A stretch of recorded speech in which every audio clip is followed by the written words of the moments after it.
My name is Madison, 33 years old, and until my sister's wedding night, I thought the worst thing my family ever did to me was simply ignore my existence.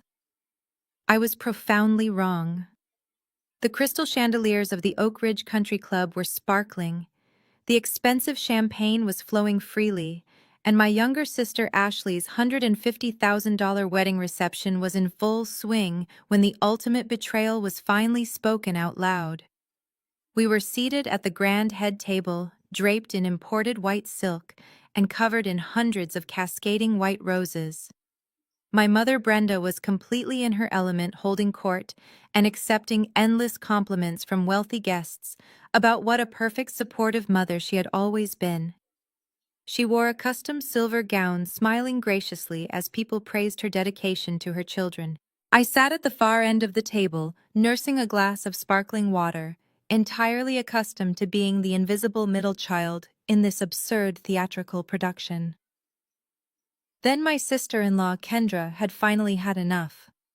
Kendra is a brilliant, no-nonsense African-American woman who married my spineless brother Jason 5 years ago, and she has never quite stomached my family's toxic dynamics. She had been sitting there sipping her third dirty martini, quietly watching my mother play the flawless, loving matriarch. The hypocrisy was evidently making her sick.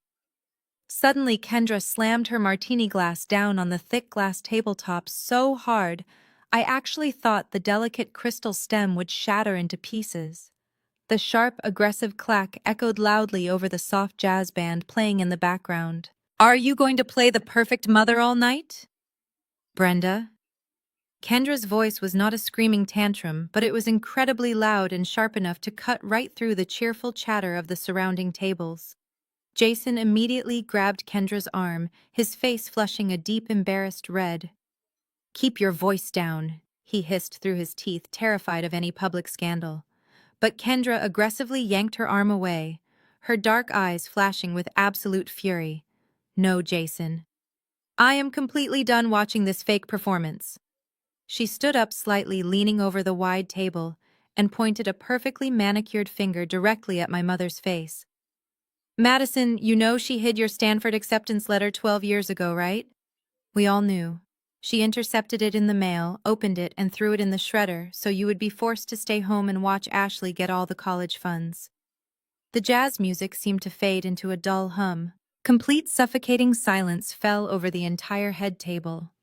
A few guests sitting nearby literally stopped talking, their forks hovering halfway to their mouths. I felt the air violently leave my lungs. For 12 long years, I truly believed I simply had not been good enough for my absolute dream school. I believed that rejection was a direct reflection of my own mediocrity.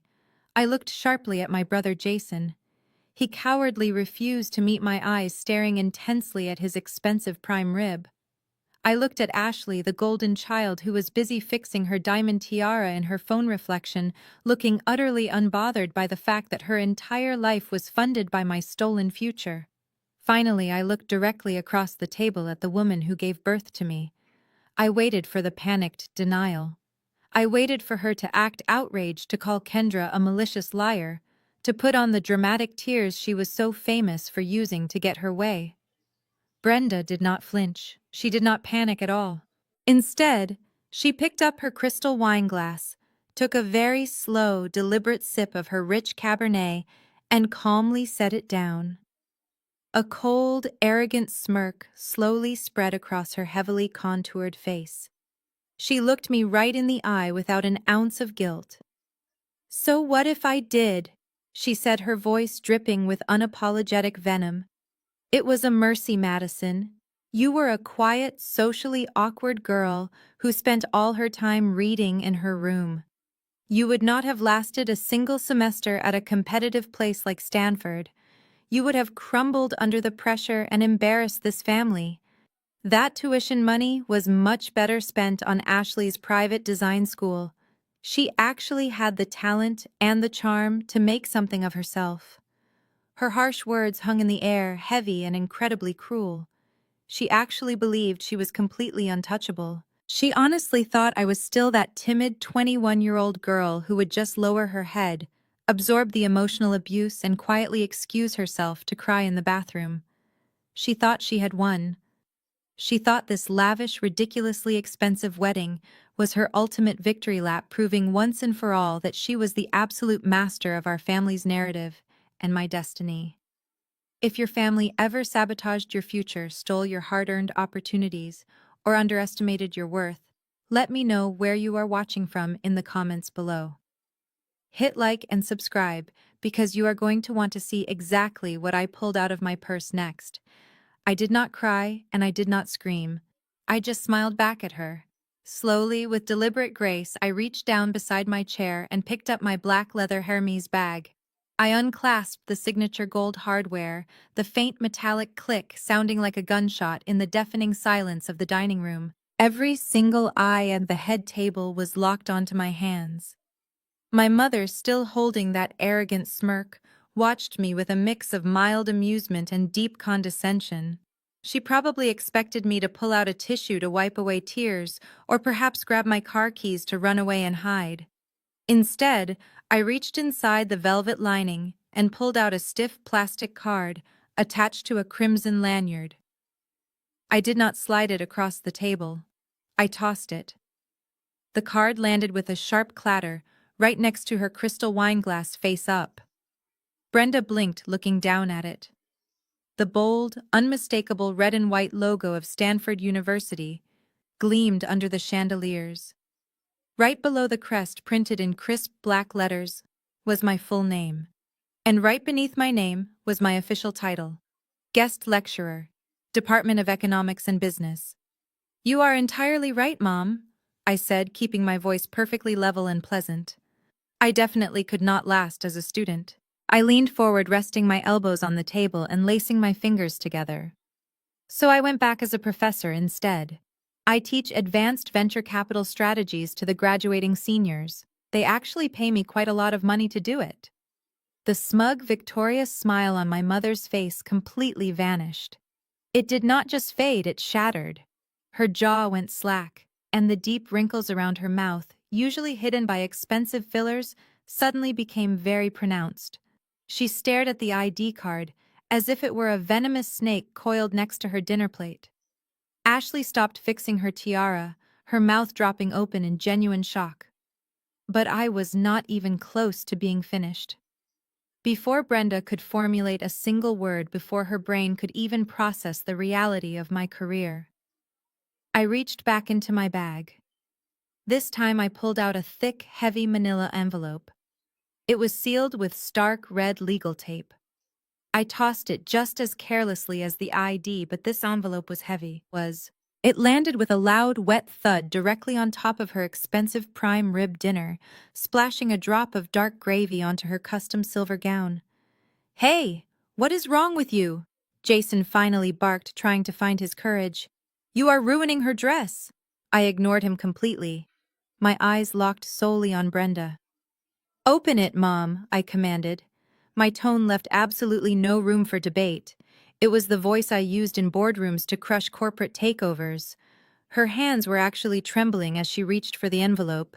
She tore the red tape, pulling out a thick stack of legal documents printed on heavy stock paper. The bold heading on the very first page was impossible to miss: Notice of foreclosure and immediate eviction. Brenda let out a sharp, breathless gasp. The paper slipped from her fingers, scattering across the white silk tablecloth. "You see, Mom," I continued, leaning back in my chair and admiring the absolute panic flooding her eyes.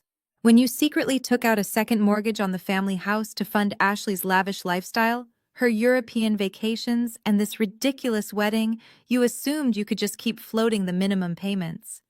You assumed the bank would give you endless extensions because you are a prominent member of this country club. But banks do not care about your social status. They sell toxic, underwater debt to private equity firms to clear their books." I paused, letting the reality sink into her bones. "My investment firm bought that portfolio of debt last month. I own your mortgage.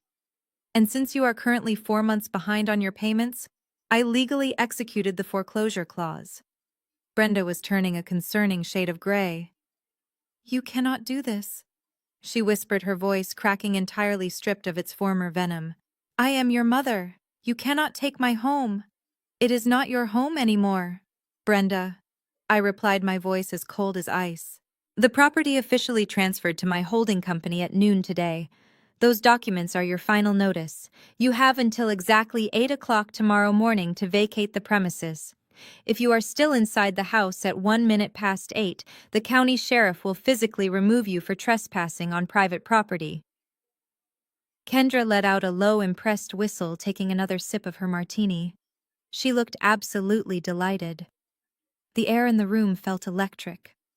My mother, the woman who had spent her entire life meticulously crafting an image of wealth superiority and perfect control, was hyperventilating over a ruined plate of prime rib. I had legally, financially, and systematically dismantled her entire life. She looked wildly around the table, desperately seeking anyone to jump to her defense. But there was nothing. No applause for her perfect parenting. No sympathetic whispers. Only the cold, hard reality that tomorrow morning the neighbors she spent decades impressing would watch her get locked out of her own driveway. The silence following my announcement did not last long. It was shattered by a piercing, high-pitched shriek that forced several guests near us to physically cover their ears. Ashley suddenly stood up violently, shoving her chair backward. It tipped over and crashed onto the hardwood floor, completely ruining the carefully curated elegance of the head table. She was not crying out of sympathy for our mother's sudden impending homelessness. She was shaking with absolute rage because the spotlight had abruptly shifted away from her. Are you completely insane? Madison Ashley screamed, her face twisting into an ugly, furious sneer that completely ruined her bridal makeup. You are ruining my aesthetic. I paid $10,000 for the videographer to capture candid moments of family joy during dinner, and you are sitting here throwing fake eviction notices at our mother. You are so violently jealous of me that you had to invent this pathetic fantasy just to steal my moment. I just stared at her. Ashley, I said calmly. The county sheriff executing the warrant tomorrow morning is not a fantasy. You might want to help her pack instead of yelling. Security! Ashley screeched, waving her arms wildly toward the venue staff hovering near the kitchen doors. Somebody get this bitter, jealous spinster out of my wedding right now. She is destroying my perfect day. Before the confused venue staff could even take a step forward, Tyler decided it was his moment to play the heroic alpha male. He stood up, adjusting the lapels of his custom tuxedo with an arrogant flick of his wrists. Tyler was the quintessential modern tech bro, all inflated ego buzzwords and unearned confidence. He walked around the table and stepped directly into my personal space, towering over me and trying to use his physical size to intimidate me. Listen to me very carefully, you pathetic small-time scammer, Tyler sneered, pointing his finger inches from my face. I do not know what cheap, fraudulent paperwork you printed off the internet to try and scare your mother, but it ends right now. You are a joke. You teach a couple of college classes and suddenly you think you are a billionaire. It is actually embarrassing to watch you try to flex on us. I did not back away an inch. I simply tilted my head, looking at his manicured finger. You are dangerously close to my face, Tyler, I warned him, my voice dropping to a dangerous, quiet register. I suggest you step back before you do something that ruins more than just your wedding reception. Tyler let out a loud, mocking laugh, making sure the surrounding tables could hear his bravado. Oh, I am so terrified of the bitter older sister, he mocked loudly. Let me tell you how the real world works, Madison. The world where real money exists. You think a stupid mortgage matters to us.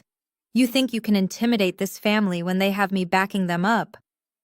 He turned away from me dramatically, opening his arms to address Brenda, who was still hyperventilating over her ruined prime rib. Do not shed a single tear over that dump, Brenda, Tyler announced grandly, his voice echoing across the ballroom. Let her have the stupid house. It was getting old and outdated anyway. Tyler puffed out his chest, radiating absolute arrogance. My AI software startup is finalizing our Series seed funding this week. We are closing a $5 million round with Blackwood Ventures, the most exclusive aggressive venture capital firm in Silicon Valley. Once the ink dries on Friday, 5 million goes straight into my corporate accounts. I am going to buy you a brand new 10,000 square foot mansion in an even better zip code than the one you are in now. We will pay cash right up front just to spite her. Brenda looked up at him, her tear-streaked face suddenly filling with desperate hope. Her golden child had married a savior. "Oh, Tyler, you are such a blessing to this family," she sobbed, reaching out to grab his hand. Tyler looked back down at me, a smug, victorious grin plastered across his face. "So take your fake papers and get out of my wedding," he commanded. "You are a minor annoyance to people who actually have wealth and power." I looked at Tyler. I looked at his expensive velvet tuxedo, his perfectly styled hair, and the absolute certainty in his eyes. He had just staked his entire ego, his marriage, and his mother-in-law's future on a $5 million term sheet from Blackwood Ventures. It took every ounce of self-control I possessed not to burst out laughing right in his arrogant face. I reached into my bag and pulled out my cell phone. I unlocked the screen, the bright light reflecting in Tyler's smug, condescending eyes. "Are you calling an Uber?" he sneered, crossing his arms over his expensive velvet tuxedo. "Because I think it is definitely time for you to leave before I have the staff physically throw you out." I completely ignored his childish taunt. My fingers moved swiftly across the screen, bypassing my personal apps and opening a highly encrypted dual authentication application. It was my executive portal. I looked up at him, my expression completely blank and devoid of any emotion. "Blackwood Ventures is an incredibly ruthless firm, Tyler," I said softly, my voice carrying just enough weight to make him pause. "They are famous in Silicon Valley for their aggressive due diligence and their strictly anonymous founder. Very few people actually know who sits at the top of that specific financial food chain." Tyler rolled his eyes, sighing heavily as if he were explaining basic math to a toddler. "Everybody in the industry knows how Blackwood operates, Madison. That is exactly why getting their backing is such a massive deal. They only fund the top 1% of tech startups. My company passed every single one of their brutal stress tests. We are absolutely bulletproof. You trying to name-drop my investors just shows how desperate you are to seem relevant in a world you do not understand." I tapped my final biometric password into the secure server and accessed the active term sheets dashboard. I scrolled down the list of pending investments until I found his company name. "Oh, I know you passed the initial stress tests," I replied smoothly. "Your predictive software is actually quite decent. But the investment committee was severely divided on your personal leadership skills. They noted in their risk assessment that you were arrogant, incredibly impulsive, and prone to making terrible decisions under pressure. The only reason your company even received that $5 million term sheet last week was because the CEO personally stepped in and authorized the risk against the board's advice." Tyler frowned deeply, a flicker of genuine confusion finally breaking through his arrogant facade. He uncrossed his arms. "How do you know anything about my internal committee reviews?" he demanded, his voice losing its confident edge. "Those files are strictly confidential under a strict non-disclosure agreement."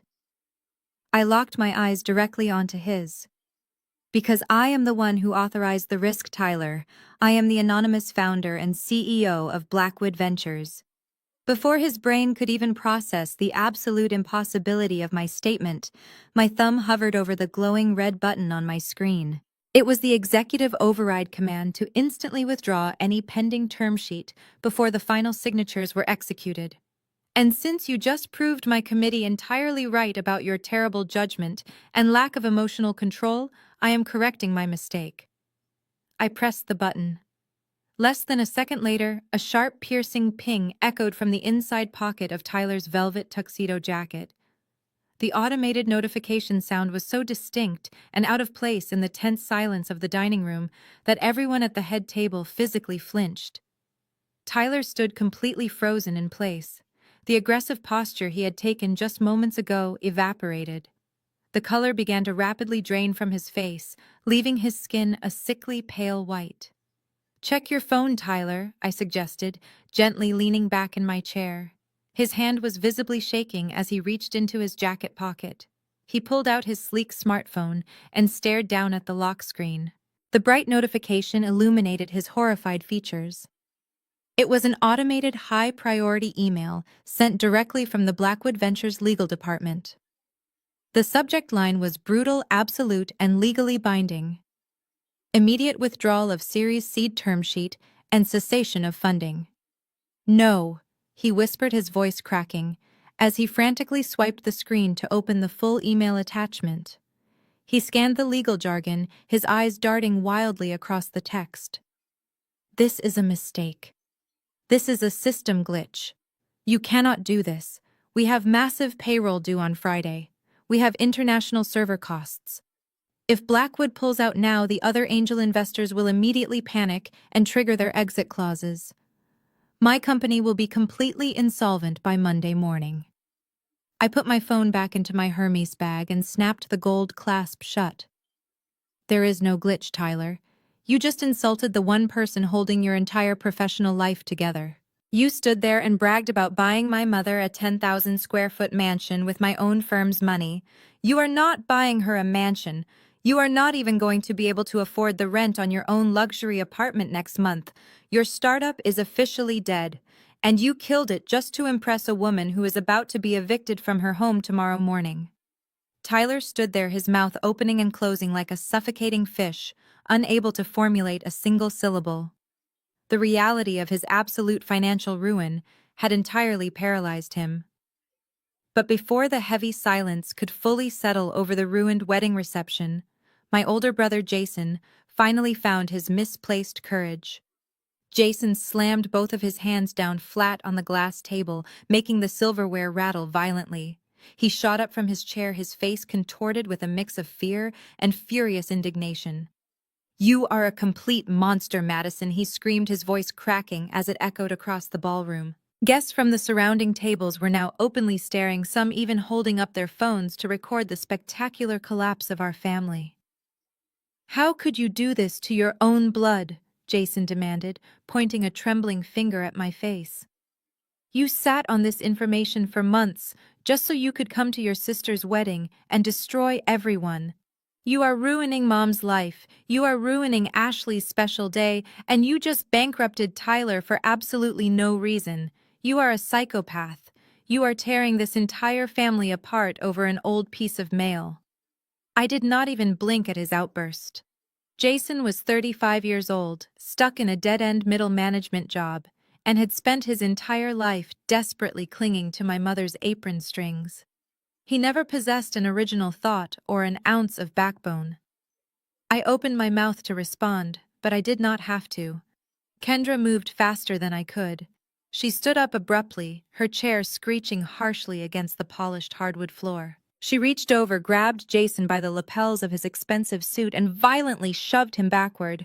Jason stumbled, losing his balance completely, and crashed heavily back into his seat. "Sit down and shut your pathetic mouth, Jason," Kendra hissed, her voice radiating absolute authority and disgust. "Do not say another word to her."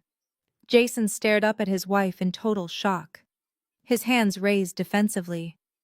"Kendra, what are you doing?" he stammered, looking around frantically at the whispering guests. "You are supposed to be on my side. We are family." Kendra let out a sharp, bitter laugh that cut through the tension. "I am not on the side of a family of toxic, abusive parasites," she declared loudly, making sure Brenda and Ashley heard every single word. "I have sat at these miserable family dinners for 5 years, Jason. I have watched all of you treat Madison like she is the dirt beneath your shoes. I have watched your mother use her as a punching bag to make herself feel superior." She turned her fierce gaze toward Ashley, who was still crying hysterically. "And for what?" Kendra asked mockingly. "So you could treat this spoiled, useless princess like absolute royalty. Ashley has never worked a hard day in her entire life. She gets her credit cards paid off by Mommy, she gets her rent covered, and she gets a $150,000 wedding handed to her on a silver platter. Meanwhile, Madison built an empire entirely by herself, from absolute scratch, after her own mother stole her college tuition." Kendra then leveled her intense stare directly at Brenda, who was still clutching the foreclosure notice. You did not just steal a piece of mail, Brenda. You tried to steal her entire future because you were terrified she would outshine your precious golden child. And she did it anyway. She became 10 times the woman Ashley will ever be. Madison did not destroy this family today. You destroyed it 12 years ago when you put that acceptance letter into a paper shredder. Madison is just handing you the final bill. Kendra, please. Jason pleaded weakly, his face pale and slick with sweat. You are making a huge scene. People are staring at us. Let them stare. Kendra snapped back, not breaking eye contact with my brother. Maybe if you cared as much about protecting your sister as you do about impressing these fake country club snobs, you would be half the man I thought I married. You are a coward, Jason. You have always been a coward. You sat here and watched your mother try to humiliate Madison, and you said absolutely nothing. But the second Madison fights back and defends herself, suddenly she is the monster.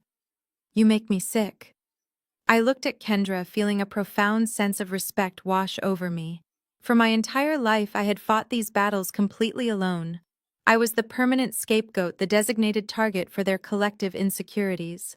But standing right here in the middle of this ridiculous display of unearned wealth and deep hypocrisy, Kendra was tearing down their facade brick by miserable brick.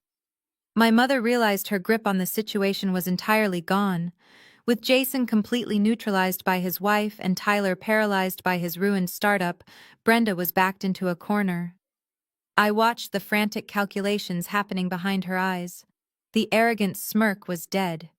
In its place, she summoned the manipulative gaslighting persona she had perfected over decades. She took a deep, shaky breath and physically leaned across the wide table, trying to grab my hands. I pulled them back smoothly, resting them in my lap out of her desperate reach. Madison, please listen to reason. Brenda began, her voice suddenly trembling with manufactured emotion. The fake tears were already welling up in her eyes, a performance she had used to manipulate my father for years.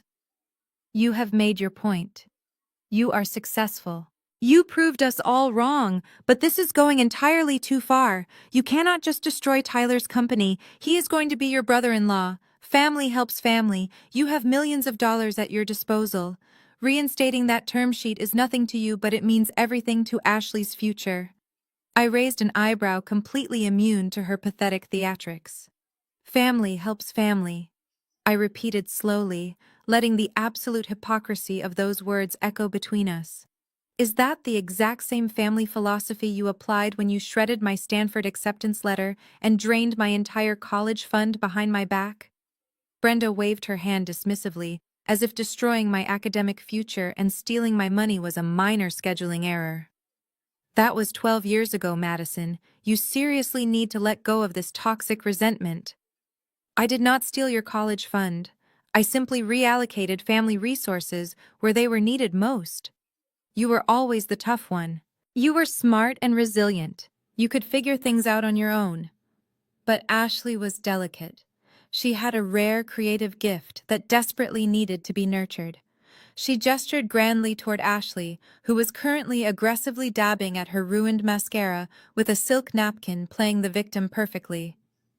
Ashley needed that money to attend the prestigious Vanguard Institute of Design. You know exactly how expensive elite private art schools are.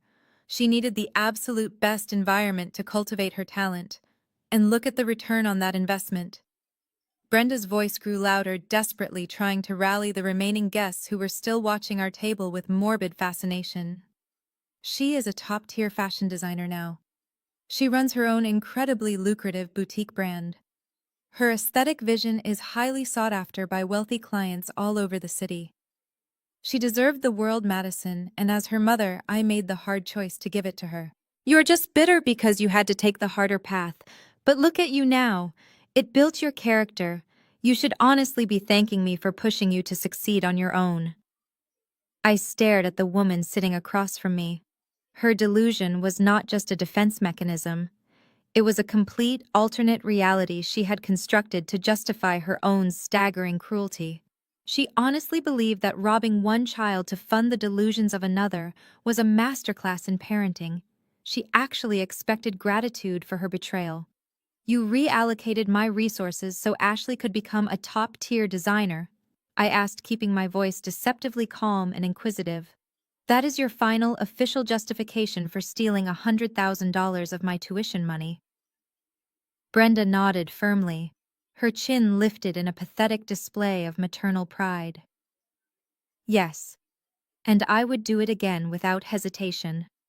Ashley is a visionary. Her brand is thriving. She is about to be featured in major lifestyle magazines. You having a fancy corporate title does not change the fact that she is a brilliant artist who brings beauty into the world. You are just a cold calculator who only understands numbers and spreadsheets. You could never understand her artistic genius. Tyler, who had been staring blankly at his phone this entire time, finally looked up. He looked completely broken, but Brenda's words seemed to trigger a desperate spark of hope in his eyes. He looked at Ashley, perhaps trying to convince himself that even if his tech company was ruined, his new wife's booming fashion empire could keep them financially afloat. He needed a safety net, and Brenda was selling him the illusion of one. I let the heavy silence hang for a few seconds. I looked at Brenda's defiant face, then at Ashley's tear-stained cheeks, and finally at Tyler's desperate, pleading eyes. They were clinging to this ridiculous illusion of Ashley's massive success as a shield against the absolute financial ruin I had just dropped on their heads. They actually thought her fake design empire was going to save them from the consequences of their actions. I slowly opened my Hermes bag for the third time tonight.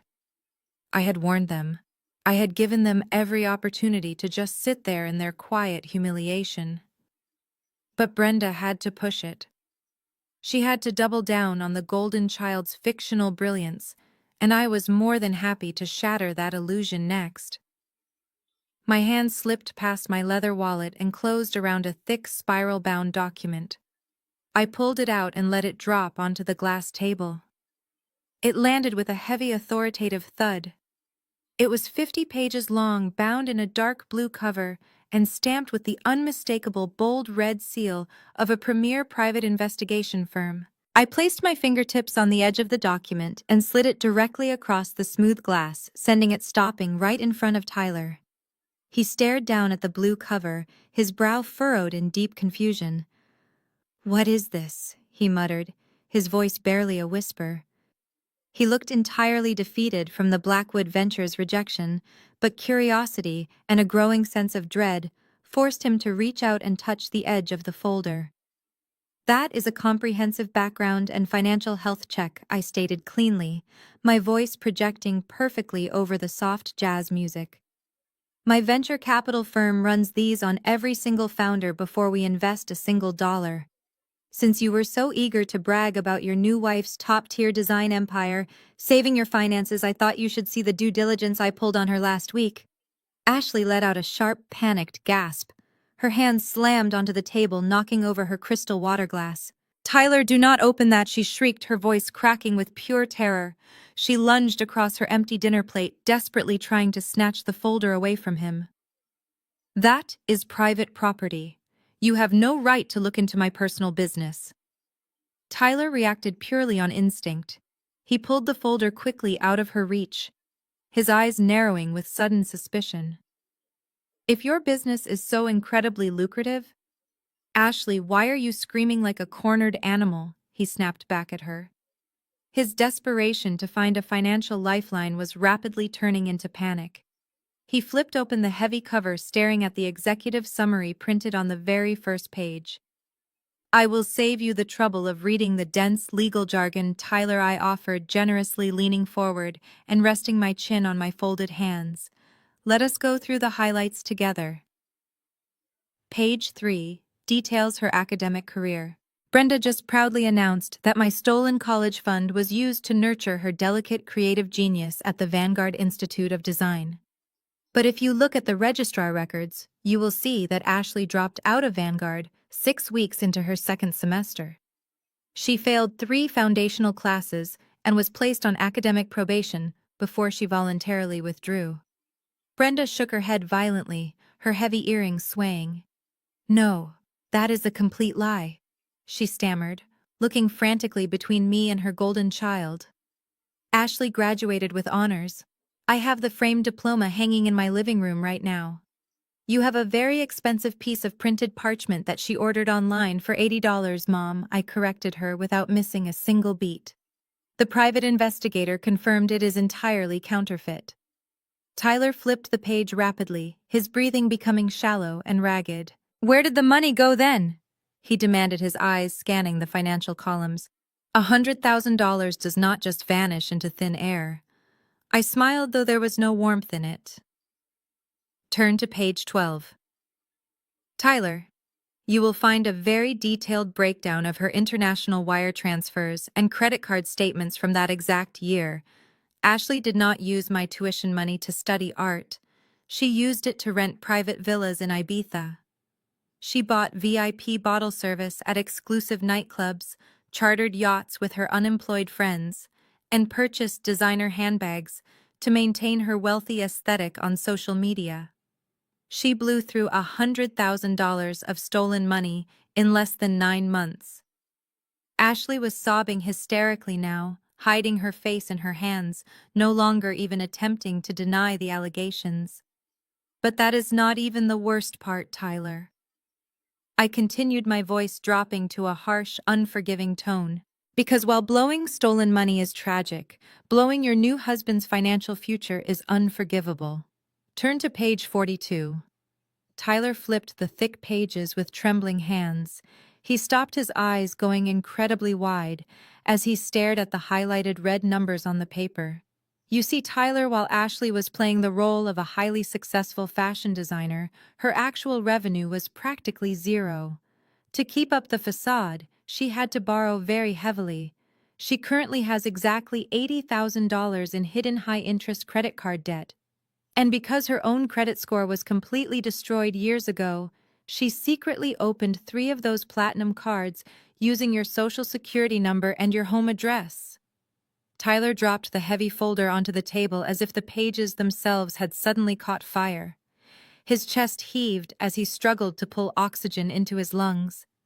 He slowly turned his head to look at the woman in the custom white gown sitting next to him. You stole my identity, Tyler whispered, his voice vibrating with a terrifying mixture of shock and suppressed rage. You used my social security number to take out $80,000 in debt behind my back. Ashley shrank away from him, her hands trembling as she wiped at her ruined makeup. I was going to pay it back, she sobbed loudly, her voice taking on that pathetic whining tone she always used when she was caught in a lie. I just needed a little bit of runway to scale my brand. The new collection was about to launch. I was going to pay off the balances before you ever found out. Tyler grabbed his hair, his perfect grooming completely ruined as he dragged his fingers across his scalp. How do you have zero revenue? He shouted, no longer caring about the wedding guests staring at them. You have thousands of followers on social media. You have a boutique space downtown.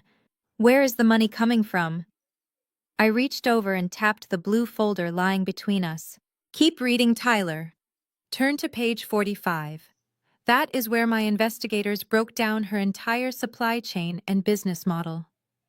Tyler frantically flipped the pages, nearly tearing them in his haste. His eyes darted rapidly across the paragraphs, his lips moving silently as he processed the information. Let me save you the agonizing read, I offered, leaning back and crossing my arms. My mother just called Ashley a visionary artist. The truth is that your new wife has never designed a single piece of clothing in her entire life. Her highly lucrative design business is nothing but a massive coordinated scam. Brenda slammed her hand on the table. That is slander, Madison, she hissed defensively. It is heavily documented fact. Mom, I shot back instantly. What Ashley actually does is scour the internet for independent struggling artists on platforms like Etsy. She steals their original digital prints, downloads the high-resolution files, and sends them to a cheap manufacturer overseas to be printed onto low-quality silk and polyester. Then she sews her own luxury tags onto the garments and sells them to wealthy women in this exact country club for 1,000% markup. She is not a designer. She is a parasite. Tyler looked sick.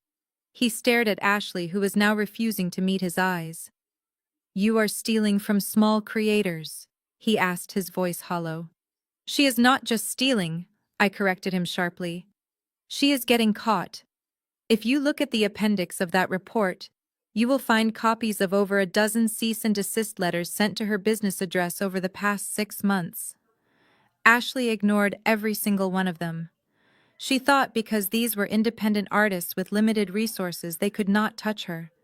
She thought she could just block them on social media and keep stealing their work to fund her lifestyle." Ashley let out a miserable wail, burying her face in her hands. But she severely underestimated them. I continued, my voice cold and relentless. "Those artists found each other. They pooled their resources and hired a very aggressive intellectual property firm based in New York.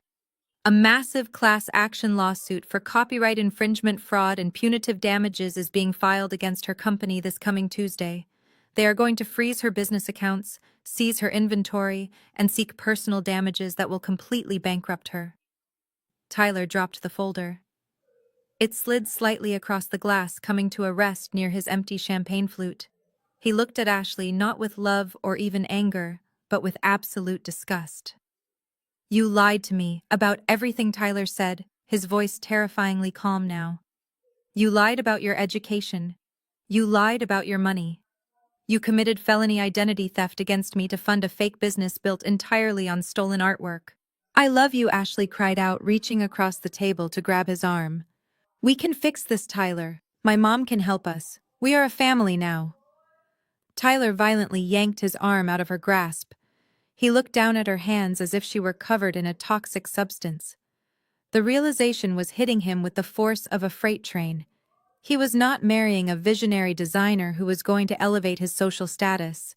He was marrying a broke, uneducated criminal who was about to be sued into absolute oblivion. And because they had just signed a marriage license an hour ago, her massive legal liabilities were about to become his absolute nightmare. Tyler physically backed away from the table, his chair scraping loudly against the polished floor. He looked at Ashley as if she were a total stranger, shaking his head slowly. The reality of his situation was crashing down on him in real time. He had tied his entire life, his social standing, and his financial future to a woman who had used him as a credit line for a criminal enterprise. He reached up and loosened his bow tie, suddenly struggling to breathe in the suffocating atmosphere of the lavish reception. Brenda saw the golden child's perfect fairy tale collapsing.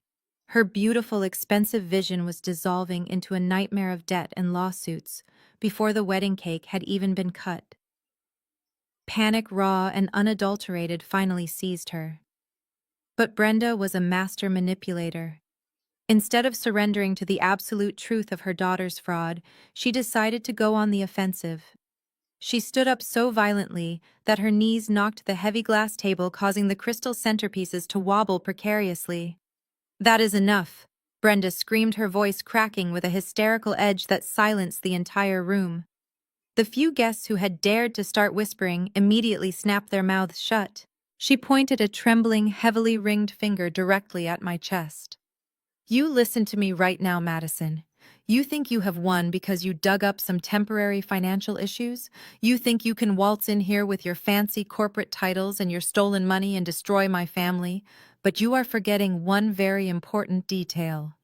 I raised an eyebrow, keeping my posture perfectly relaxed. "And what detail is that, Mom?"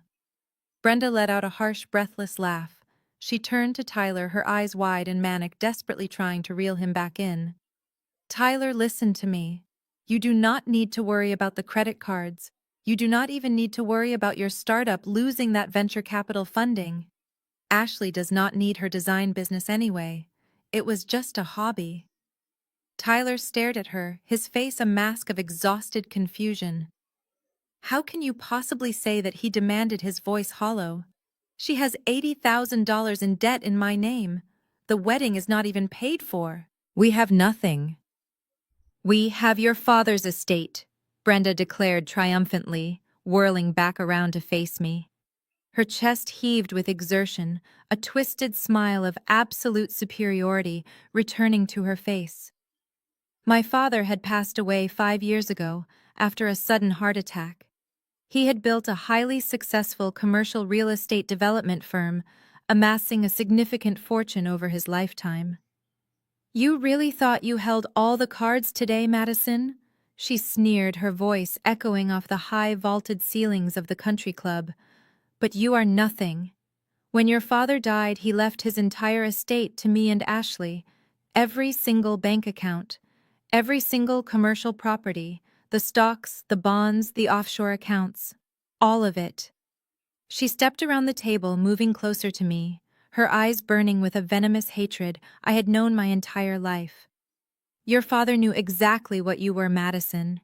He knew you were cold, calculating, and completely devoid of family loyalty. That is why he legally disinherited you. He sat in his lawyer's office and specifically wrote you out of his will, calling you a rebellious disappointment who did not deserve a single dime of his hard-earned legacy." Ashley, sensing a lifeline, immediately stopped crying. She sat up straighter, wiping her ruined mascara. "That is right," she sniffled, looking at Tyler with desperate, pleading eyes. "Daddy left us millions. We are liquidating the primary commercial assets next month. The lawyers are just finalizing the probate paperwork. I can pay off the credit cards instantly. I can fund your entire tech startup myself."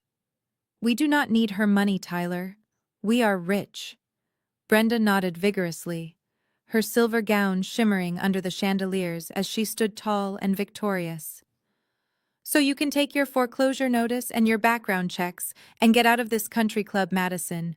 We have millions of dollars coming to us. You are just a bitter, disinherited spinster who will never have the love or the legacy of this family." I did not flinch. I did not argue with her. I did not try to defend my relationship with my late father. I simply lifted my left wrist and looked down at the face of my diamond watch. The second hand ticked precisely past the 12. "Right on time," I whispered softly. A fraction of a second later, the massive heavy oak doors at the far end of the banquet hall swung open with a loud, authoritative thud. Every head in the room turned toward the entrance. A tall, impeccably dressed man in a dark charcoal pinstripe suit stepped over the threshold. His silver hair was perfectly swept back, and his expression was entirely devoid of warmth. In his right hand, he carried a heavy brushed aluminum briefcase secured with two visible combination locks. He did not pause to look at the lavish floral arrangements or the terrified guests. His polished leather shoes clicked sharply against the hardwood floor with a steady military precision as he marched directly toward the head table. The joyful, celebratory atmosphere of the country club evaporated instantly, replaced by the chilling clinical air of a corporate boardroom. Brenda squinted at the approaching figure, her victorious smile faltering. "Who is this?" she demanded, her voice rising in pitch. "Security! Why are random people walking into my daughter's private reception? Get him out of here immediately!" Ashley, entirely losing whatever composure she had left, started screaming at the venue manager who was hovering near the kitchen. "I paid for a private event. You cannot just let strangers wander in here and ruin my aesthetic." Tyler did not say a word. He just stared at the briefcase, his face pale, sensing with the sharp instinct of a drowning man that the heavy aluminum box contained the final nail in his coffin. The man stopped exactly 2 feet from our table. He did not acknowledge Brenda or Ashley. He looked directly at me and gave a curt, respectful nod. "Good evening, Madison," he said, his deep baritone voice effortlessly commanding the room. "Are we ready to proceed?" I nodded smoothly. "Yes, we are."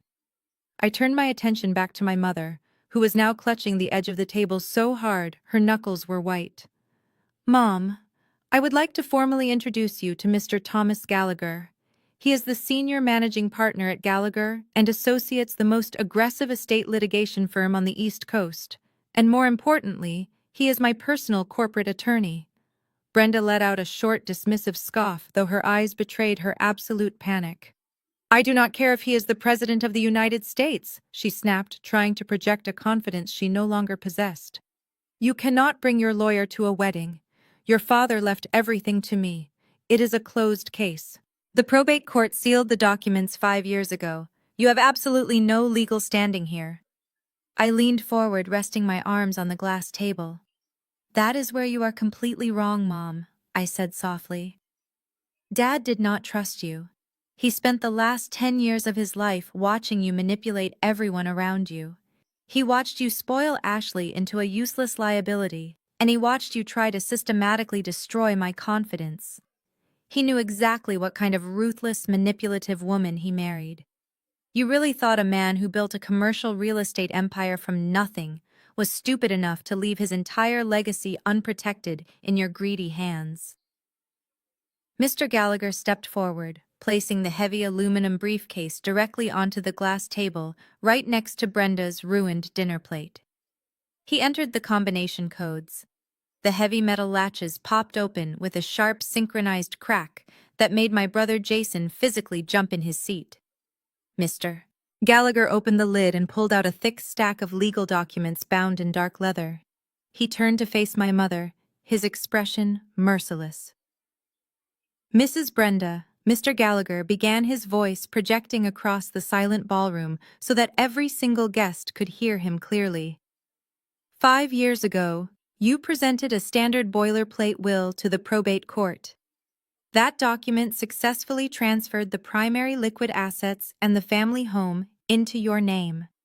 You assumed that was the entirety of your late husband's estate. You assumed you had successfully disinherited your eldest daughter.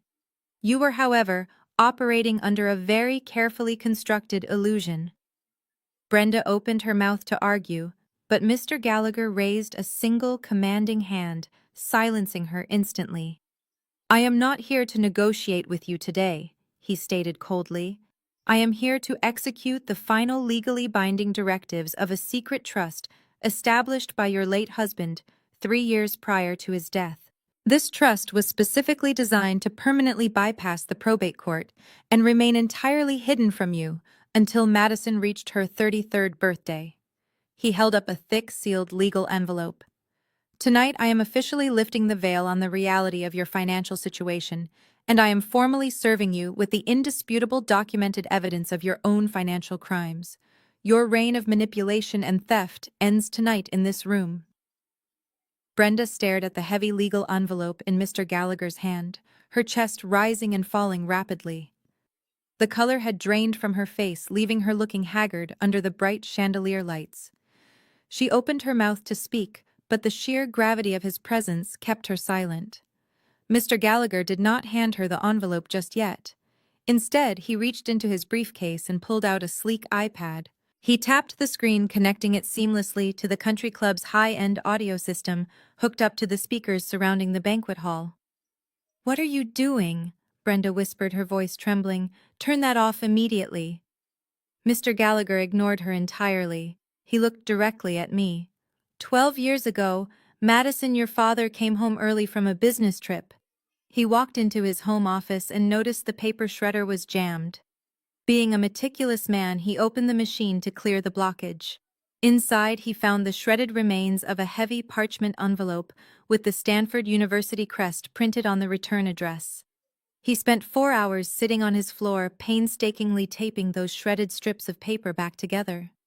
When he finished, he realized exactly what your mother had done. A collective gasp rippled through the wedding guests lingering at their tables, captivated by the unfolding drama. Ashley looked at her mother, her eyes wide with shock. "You told him she got rejected," Ashley muttered. "You said she failed the entrance exams." Brenda squeezed her eyes shut, unable to meet her golden child's gaze. Mr. Gallagher continued, his voice steady. "Your father was devastated. He confronted your mother that very night. But instead of apologizing, she threatened to file for a highly publicized divorce and drag his business through a brutal settlement process if he told you the truth. She held his empire hostage to protect her fabricated narrative. Your father chose to play the long game. He pretended to let it go and favor Ashley. But quietly behind closed doors, he began making entirely different arrangements. He knew his health was failing, and he could not leave your future in the hands of a woman capable of such cruelty. So 3 years before his fatal heart attack, he sat in my office and recorded a video confession to accompany his true legal directives. Mr. Gallagher pressed a button on the screen. A sharp burst of static hissed through the overhead speakers, followed by someone clearing their throat. Then a voice echoed through the silent banquet hall. It was a voice I had not heard in 5 long years. Deep, raspy, and tired. It was my father. "Hello, Madison. If you are hearing this, it means you have finally turned 33, and Mr. Gallagher has executed my final wishes." The sound of his voice sent a violent chill down my spine. Across the table, Jason put his head in his hands. Brenda covered her mouth, her eyes wide with absolute terror, as her deceased husband's voice exposed her deepest secrets. "I am so incredibly sorry, Madison."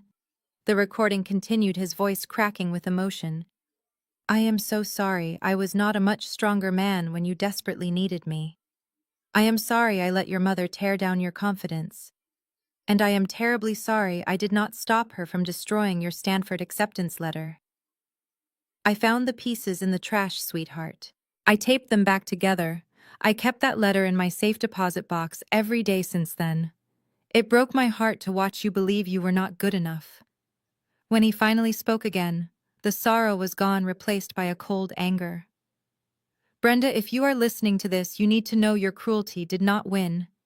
You spent our marriage manipulating our children, turning them against each other, and prioritizing Ashley's vanity over Madison's brilliance. You thought you could control my legacy. You thought you could steal Madison's future and use my money to fund your superficial life. But you are a thief, Brenda.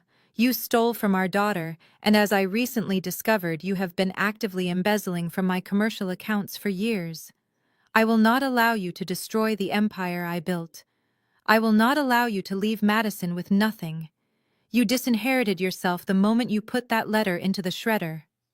The audio clicked off, leaving a ringing silence in its wake. The impact of my father's words hung heavily in the air, wrapping around Brenda like a suffocating blanket. She stood completely frozen at the dining table, staring blankly ahead in absolute and total shock. Her carefully constructed reality and her guaranteed inheritance had just been publicly obliterated by the husband she thought she had successfully outsmarted. The silence in the room was absolute. Even the waitstaff stood entirely frozen by the kitchen's swinging doors. Brenda looked as if the solid floor had vanished completely beneath her expensive designer heels. Mr. Gallagher calmly reached back into his brushed aluminum briefcase and pulled out a second stack of documents, these printed on heavy watermarked parchment. He adjusted his silver glasses and looked directly at the horrified mother of the bride. "The document you submitted to the probate court 5 years ago was entirely superseded by this legally updated will, Mr. Gallagher announced, his deep voice slicing effortlessly through the heavy air. "Your late husband did not leave the entirety of his commercial empire to you. Recognizing your deep financial instability and malicious intent, he removed you completely as the primary beneficiary of his massive corporate life insurance policy. We are talking about a total payout of $12 million. He secretly funneled every single penny of that policy into an irrevocable blind trust entirely shielded from probate court naming Madison as the sole and exclusive beneficiary." I watched Ashley's jaw physically drop. $12 million, she whispered out loud, her voice trembling as the sheer magnitude of the lost wealth finally hit her. Tyler closed his eyes, leaning his head back against his velvet chair, as if he might pass out. The $5 million investment he had just lost from my venture capital firm suddenly made perfect sense to him. I leaned forward, resting my hands evenly on the glass table. "That is exactly right," I said smoothly. "Where do you think the seed capital for Blackwood Ventures came from? Dad gave me the massive financial foundation, and I multiplied it 10 times over. I did not build my investment empire from nothing. I built it with the ultimate apology from a man who finally realized how deeply he had failed me all those years ago." Brenda's breathing was incredibly ragged and shallow. She grabbed the edge of the table, desperately trying to anchor herself in a reality that was rapidly disintegrating around her. "But I still have the company," she argued, her voice a desperate pleading rasp. The commercial real estate firm is still in my legal name. The properties are still generating monthly revenue. You cannot take the physical business away from me. I am the legal majority shareholder. Mr. Gallagher did not smile, but a cold glint of absolute legal finality flashed briefly in his eyes. He reached into his briefcase one last time and extracted a bright red folder. He did not hand it to her. He held it up for everyone at the head table to see clearly. You are currently the majority shareholder, Mrs. Brenda. That is factually correct. However, you are also the primary target of a massive federal investigation. Before your husband passed away, he hired a ruthless forensic accounting firm to secretly audit the company's books. He strongly suspected you were skimming money to fund your extravagant social lifestyle and Ashley's fraudulent design business. His suspicions were entirely correct. Brenda flinched violently, as if she had been physically struck across the face. Mr. Gallagher opened the red folder and began listing her offenses with surgical precision. Over a period of 6 years, you systematically transferred company funds into private offshore accounts. You falsified corporate expense reports, manipulated vendor invoices, and committed egregious tax evasion. You did not just mismanage the company finances. You committed wire fraud and corporate embezzlement. Those are severe federal crimes carrying mandatory prison sentences. Your husband documented everything, and per his strict instructions, my law firm handed this entire forensic dossier over to the Federal Bureau of Investigation at exactly 9 o'clock this morning. The words federal crimes and prison sentences echoed over the elegant white centerpieces. The wealthy country club guests, the people Brenda had spent decades desperately trying to impress, were now whispering frantically to each other. Some were already quietly edging toward the exits, terrified of being associated with a woman about to be indicted by the federal government. Brenda looked wildly around the room, her eyes wide with a feral, trapped panic. She looked at her golden child, but Ashley was physically backing away from her, terrified of being implicated in the financial fraud. She looked at Jason, who was staring blankly at his empty dinner plate, entirely useless as always. The empire she thought she had stolen was entirely built on sand. Her money was gone. Her home was foreclosed. Her reputation was permanently destroyed, and now her freedom was about to be taken away by federal agents. "Checkmate, Mom," I whispered softly into the deafening silence. "You played a very long game of deception, but you underestimated the people you hurt. Your reign is officially and permanently over." Brenda's knees buckled. It was not a dramatic, calculated feint designed to elicit sympathy from the crowd. It was a genuine structural collapse of her entire body. She fell heavily backward into her velvet dining chair, her arms dropping lifelessly to her sides.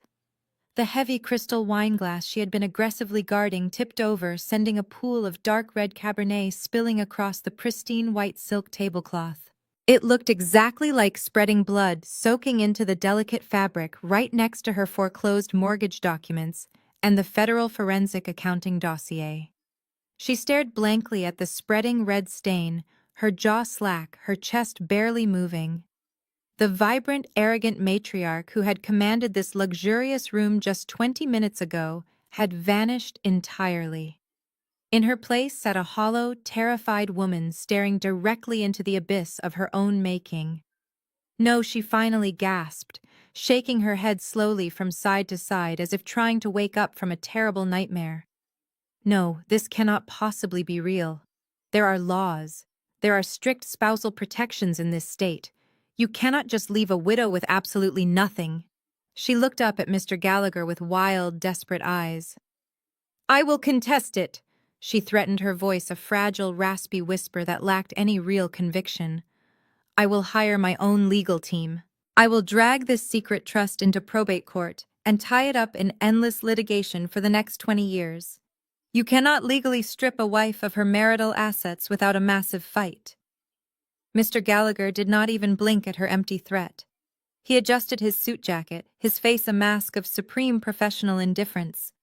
"You are certainly welcome to try, Mrs. Brenda," he replied smoothly. "However, to hire a legal team, you would need capital. And as I previously mentioned, your corporate accounts are frozen. Your personal credit cards are suspended, and your primary residence is foreclosed. You do not have the financial liquidity to hire a junior paralegal, let alone a team of aggressive corporate litigators.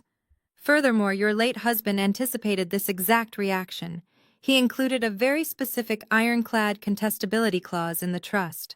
Any attempt to challenge the legality of the document immediately triggers the automatic release of additional financial evidence directly to the Internal Revenue Service, effectively multiplying your felony tax evasion charges.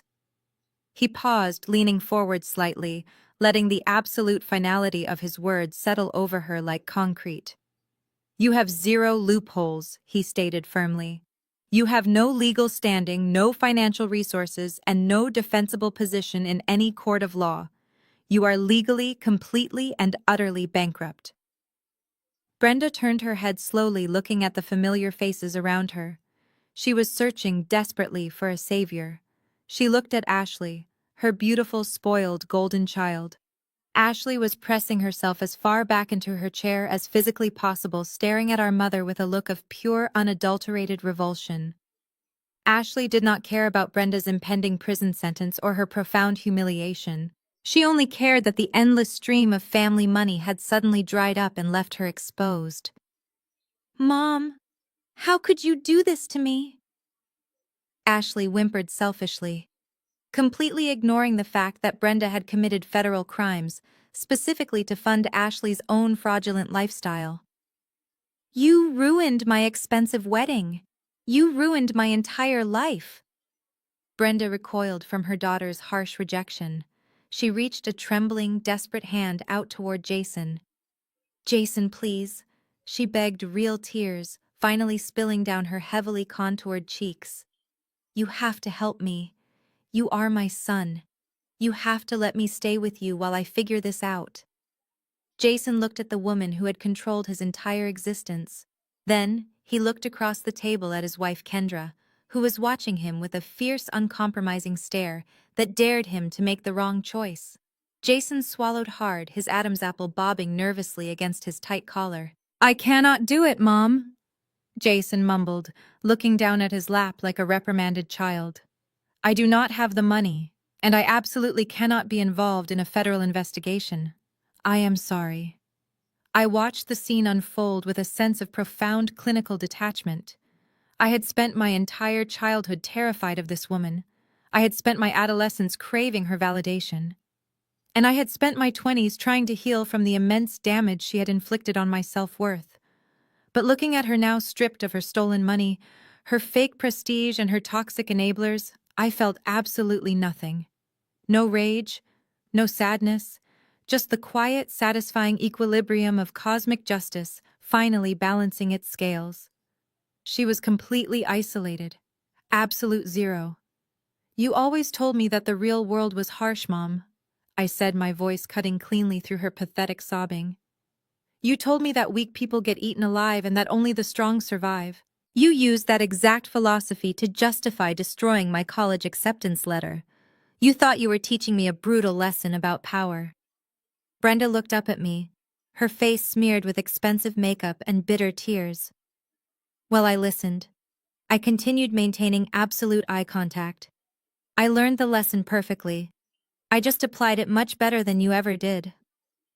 Tyler had been standing perfectly still during my entire exchange with Brenda and Mr. Gallagher. His eyes had darted frantically between the federal forensic dossier and the heavy blue background check folder still resting on the table. The illusion of his wealthy aesthetic future was completely shattered, replaced by the terrifying reality of federal indictments, massive credit card debt, and impending intellectual property lawsuits. He looked at my mother, who was now weeping pathetically into her hands, and then he looked at Ashley. Ashley reached out a trembling hand toward him. "Tyler, we can still make this work," she pleaded, her voice a high-pitched, desperate whine. "We have each other. We can start over. We do not need her money or my mother's real estate. I will get a job. I will pay it all back. Just please do not leave me here." Tyler did not reach back to comfort her. Instead, he slammed his open palm down on top of the blue background check folder with a force that made the crystal water glasses violently rattle against the glass table. The sharp, explosive sound made Ashley physically flinch backward, pulling her hand away as if she had been burned. "Make this work," Tyler repeated, his voice dangerously low, trembling with a potent mix of fear and absolute disgust. "Are you completely out of your mind? There is no making this work, Ashley. You are a criminal. Your mother is a criminal. You used my social security number to secretly rack up $80,000 in high-interest debt, and you lied to me about every single aspect of your pathetic, fraudulent existence. But I did it for us." Ashley cried, tears carving thick black lines of mascara down her cheeks, completely ruining her expensive bridal makeup. "I did it so we could have the perfect life. I wanted to be a partner you could be proud of." "You did it for yourself," Tyler snapped back, his voice rising in volume until it echoed across the silent banquet hall. Every single guest was watching him now, completely captivated by the spectacular implosion of the golden child's perfect day. The wealthy country club members, who had just been toasting to their happiness, were now whispering frantically, their phones out, recording every miserable second of this confrontation. You wanted the aesthetic of being a wealthy designer without doing any of the actual work. You thought you could just steal from small artists and use me as your personal credit line when things went wrong. Tyler grabbed the lapels of his custom velvet tuxedo. He violently yanked the expensive white rose boutonniere from his buttonhole, tearing the delicate silk fabric of his jacket in the process. He threw the crushed flower directly at Ashley. It bounced off the intricate lace bodice of her custom white gown and landed directly in the spilled red wine on the tablecloth, soaking up the dark liquid. "I am completely done," Tyler announced, his voice booming with absolute finality. He turned his back on her and addressed the entire room of stunned, wealthy guests. "The wedding is officially canceled. If any of you brought expensive gifts, I highly suggest you take them home right now, because this entire family is about to have their assets seized by the federal government." "Tyler, no!" Ashley shrieked. She jumped out of her chair, her heavy white gown tangling around her legs, and threw her arms tightly around his waist. "You cannot leave me. We signed the marriage license an hour ago. We are legally married. You are my husband. You promised to protect me." Tyler looked down at her with an expression of pure, unadulterated revulsion. He grabbed her wrists and forcefully peeled her hands off his velvet tuxedo, shoving her away from him. "We signed a piece of paper in front of a fake officiant for a photo opportunity," he sneered, looking directly into her panicked, tear-filled eyes. "But that license has not been filed with the county clerk yet, and it never will be.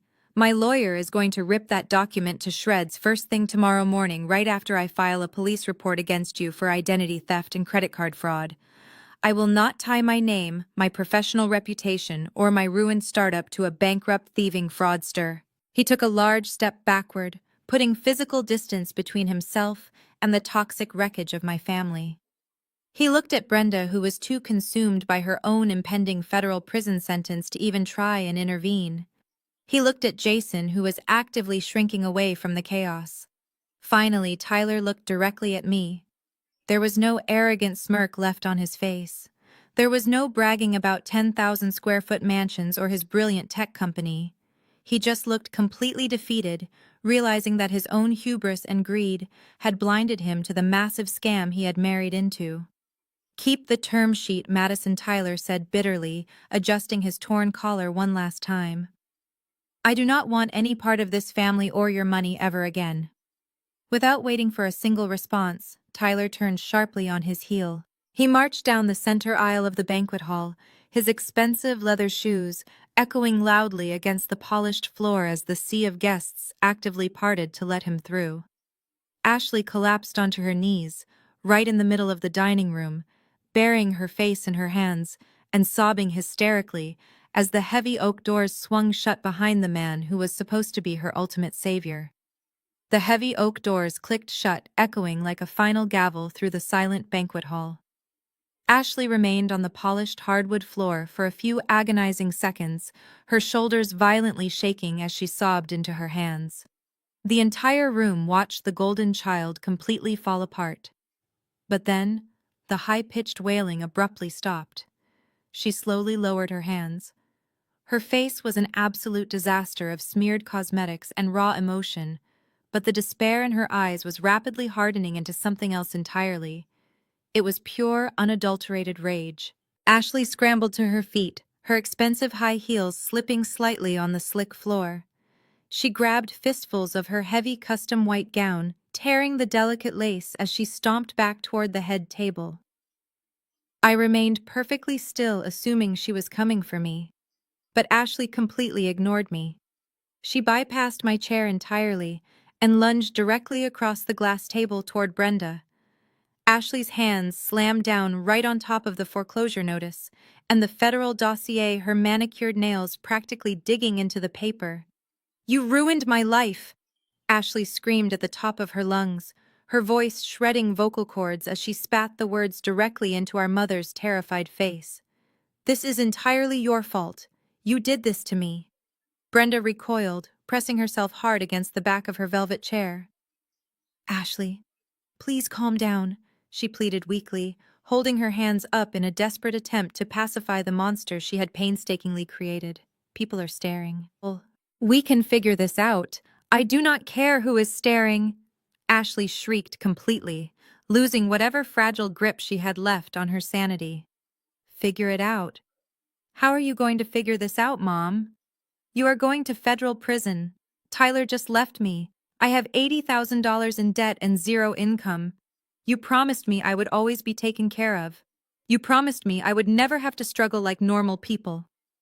Brenda's fake tears returned. "I gave you everything I possibly could," she cried, her voice cracking. "I gave you money and education. I sacrificed my own financial security so you could have a beautiful life. How can you attack me?" "You did not support a business," Ashley roared back, leaning even closer, her face inches from Brenda's. "You funded a delusion. You knew what I was doing on Etsy. You knew I was not designing anything, but you told me it was fine. You told me everyone fakes it until they make it. You never once told me no. You never made me get a real job. You made me entirely dependent on you, and then you went and bankrupted yourself." The wealthy guests in the room were absolutely mesmerized by the grotesque display. The picture-perfect mother and daughter duo, who had spent years acting superior to everyone else in this country club, were now aggressively tearing each other to pieces over the remains of a ruined wedding dinner. "And what about the letter?" Ashley demanded, her voice echoing off the chandeliers. "You shredded Madison's Stanford letter. Why did you do that, Mom? You told me she failed. You made me believe I was the smart one. You made me think I was the talented one. You lied to me my entire life just to stroke your own massive ego. You used me to play out your sick fantasy because you were too insecure to handle Madison's success." Brenda gasped, clutching her chest as if she had been physically stabbed. "I did it to protect you," she wailed defensively, finally showing her true colors. "I did it so you would not feel inferior. Madison was too smart. I wanted you to shine. I did it entirely for you." "You did it for yourself," Ashley spat back, completely rejecting the maternal manipulation. "You crippled me.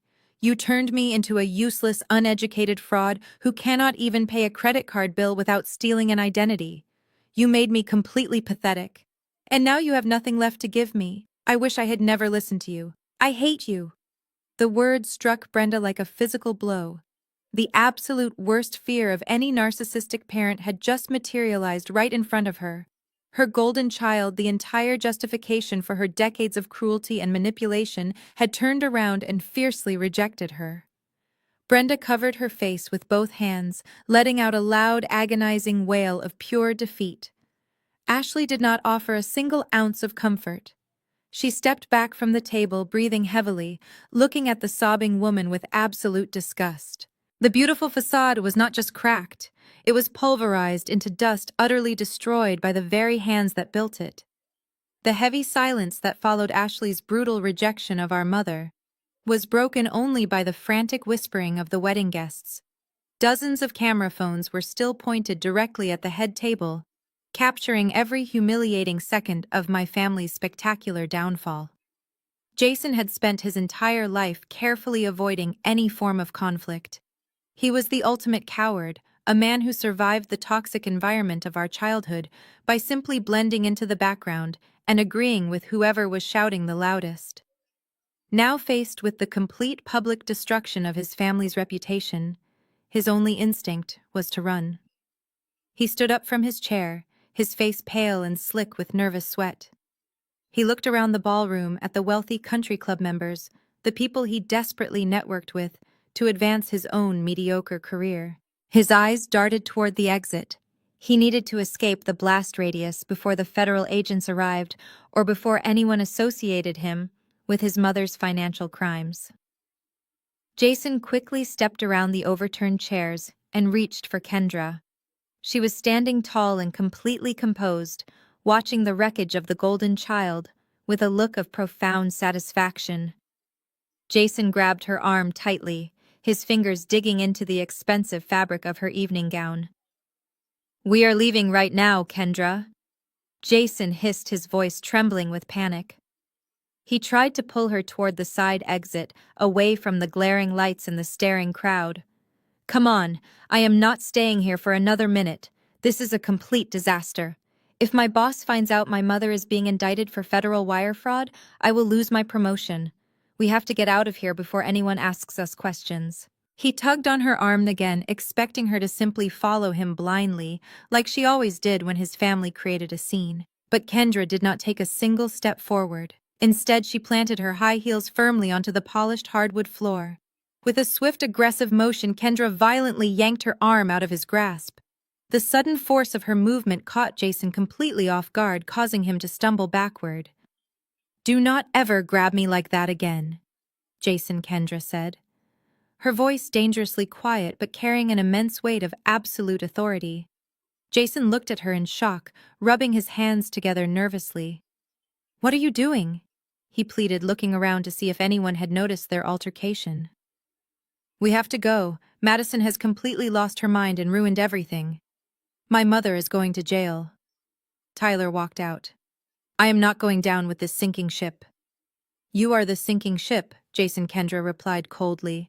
"You have spent your entire life watching your mother destroy Madison. You sat at this very table tonight and watched her try to humiliate your sister again, and you said absolutely nothing. You only care about this family falling apart because it might embarrass you in front of your golf buddies. You are a pathetic coward." Jason flushed a deep, angry red. "I am trying to protect us," he argued defensively. "I am trying to protect our marriage from this insane drama. Now please let us just go home." Kendra let out a short, bitter laugh. It was a sound completely devoid of any warmth or affection. "We do not have a home anymore, Jason. Not together." She reached down and picked up her elegant black clutch from the table. She unclasped it with a sharp snap and reached inside. Jason watched her, completely confused by her calm, deliberate actions in the middle of a total crisis. She was not panicking. She was executing a plan. Kendra pulled a thick, folded manila envelope from her clutch. She held it out and slapped it directly against Jason's chest. He instinctively brought his hands up to catch it before it fell to the floor. "What is this?" Jason asked, staring down at the unmarked envelope in his hands. "That is your exit strategy," Kendra stated, her eyes locking onto his with unwavering intensity. "But I am not going anywhere with you. Those are the divorce papers, Jason. I signed them yesterday morning in front of a notary. I am completely done being married to a man who cowers in the shadow of his toxic mother. I am done watching you throw your sister to the wolves just to save your own skin." Jason stared at the envelope, his mouth opening and closing as his brain tried to process this new catastrophic failure. "Divorce," he finally whispered the word, barely making it past his lips. "You cannot leave me right now. My entire family is falling apart. I need you." "No." Jason, Kendra corrected him smoothly, stepping back and aligning herself physically closer to me. "You need a shield. And I am done taking the hits for you. You can walk out of those doors and run away from your mother just like you always run away from everything else in your life. But you are going to be running away completely alone. Jason stood completely frozen, the manila envelope pressed against his chest, as if it were a physical weight crushing his lungs. He stared at Kendra, his mouth opening and closing soundlessly. The realization that his wife had just served him divorce papers in the middle of his family's annihilation was short-circuiting his brain. He looked around the room expecting someone to stop this. He wanted the venue manager to intervene or for the guests to object, but there was no one left to save him from this nightmare. "You cannot mean this." Jason finally stammered, his voice cracking as he held the envelope up. "We just bought a house together. We were talking about having kids next year. You cannot just throw all of that away because my mother made some terrible financial decisions. I had absolutely nothing to do with her offshore accounts or her fraudulent business. I am completely innocent in all of this. You know I always try to stay out of the drama." Kendra let out a sharp, incredulous laugh. "Innocent," she repeated, her voice dripping with pure disdain. "You think sitting back and watching your mother abuse your sister for decades makes you innocent? You think turning a blind eye while your mother embezzled corporate funds makes you a good person? You are not innocent, Jason. You are entirely complicit. Your silence was a weapon they used to keep Madison down." She took a step closer, her dark eyes flashing with fierce fire. "You want to know exactly how Madison got her hands on all of that highly classified financial evidence?" Kendra asked, her voice dropping to a dangerous register. "You want to know how the federal agents received a perfectly organized forensic dossier detailing every illegal wire transfer your mother made over the last 6 years. Jason blinked, his brow furrowing, as a terrifying confusion washed over his face. "What are you talking about?" he whispered. "I am talking about the last 6 months of my life," Kendra declared with absolute clarity. "I am talking about the countless Sunday dinners at your mother's house. While you were sitting in the living room drinking scotch and trying to earn her approval, I was excusing myself to use the restroom, but I went straight into your mother's home office." Brenda let out a loud gasp, her tear-streaked face snapping up to stare at her daughter-in-law in absolute horror. "That is right," Brenda, Kendra said, turning toward the shattered matriarch. "I know exactly where you kept the key to your locked filing cabinet. I spent months photographing every bank statement, fake vendor invoice, and offshore account routing number you tried to hide. I compiled the raw data and handed it directly to Madison to build an airtight federal case." Jason looked like he was going to be physically sick. The color drained from his face entirely. He stumbled back a step, leaning against a chair. "You spied on my mother," he breathed, staring at his wife as if she were a total stranger. "You were working with Madison behind my back this entire time. I was not just spying on her finances." Kendra continued, turning her attention back to Ashley. "I also intercepted the mail. When Ashley used our home address to register her fake design business, she accidentally sent all her legal correspondence straight to our mailbox. Every time an independent artist sent a cease and desist letter, Kendra explained, I pulled it out of the mailbox before you got home. I opened them, copied them, and sent them to Madison. Then I resealed them and put them back on the counter for Ashley to ignore. I gave Madison every single piece of ammunition she needed to coordinate that massive intellectual property lawsuit and destroy this fraudulent empire." "You destroyed my family!" Jason shouted, his fear giving way to a desperate anger. "You were supposed to be loyal to me." "I am completely loyal to the truth," Kendra fired back instantly. "And I am loyal to the only person in this miserable family who ever actually treated me with a shred of genuine respect. Madison welcomed me. She treated me like a human being while your mother constantly made passive-aggressive comments, and your sister always treated me like unpaid help. I realized early on that this family was a toxic, rotting ship, and I decided to help Madison sink it." Kendra adjusted her elegant clutch, her posture perfect. "So take the divorce papers, Jason. My lawyer will finalize the split. I have already moved all of my personal belongings out of our house this morning while you were getting dressed for this ridiculous wedding. You have nothing left to offer me, and I have absolutely no intention of sinking with you." Jason slowly sank back into his chair, the thick manila envelope clutched tightly against his chest, like a paper shield that could no longer protect him from the harsh reality of his ruined life. Kendra did not look back even once. She turned around, her posture absolutely flawless, and walked steadily out of the silent banquet hall through the exact same heavy oak doors Tyler had used just moments before. The double exit left a suffocating heavy vacuum in the massive dining room. In less than 30 minutes, the picture-perfect wealthy family dynamic Brenda had spent her entire adult life violently enforcing had been reduced to absolute ash. Jason was getting divorced and left completely alone. Ashley was dumped, publicly humiliated and drowning in fraudulent debt. Brenda looked at the shattered remains of her precious golden children. Ashley was still curled into a pathetic ball on the polished hardwood floor, sobbing uncontrollably into the ruined lace of her custom white wedding gown. Jason was staring blankly at the far wall, completely broken by the sudden loss of his brilliant wife and his carefully crafted dignity. Brenda had no husband left to manipulate or bail her out of trouble. She had no corporate accounts left to secretly drain. Her foreclosed home was waiting to lock her out early tomorrow morning, and federal agents were actively preparing her arrest warrant. The terrifying reality hit her with a sickening clarity.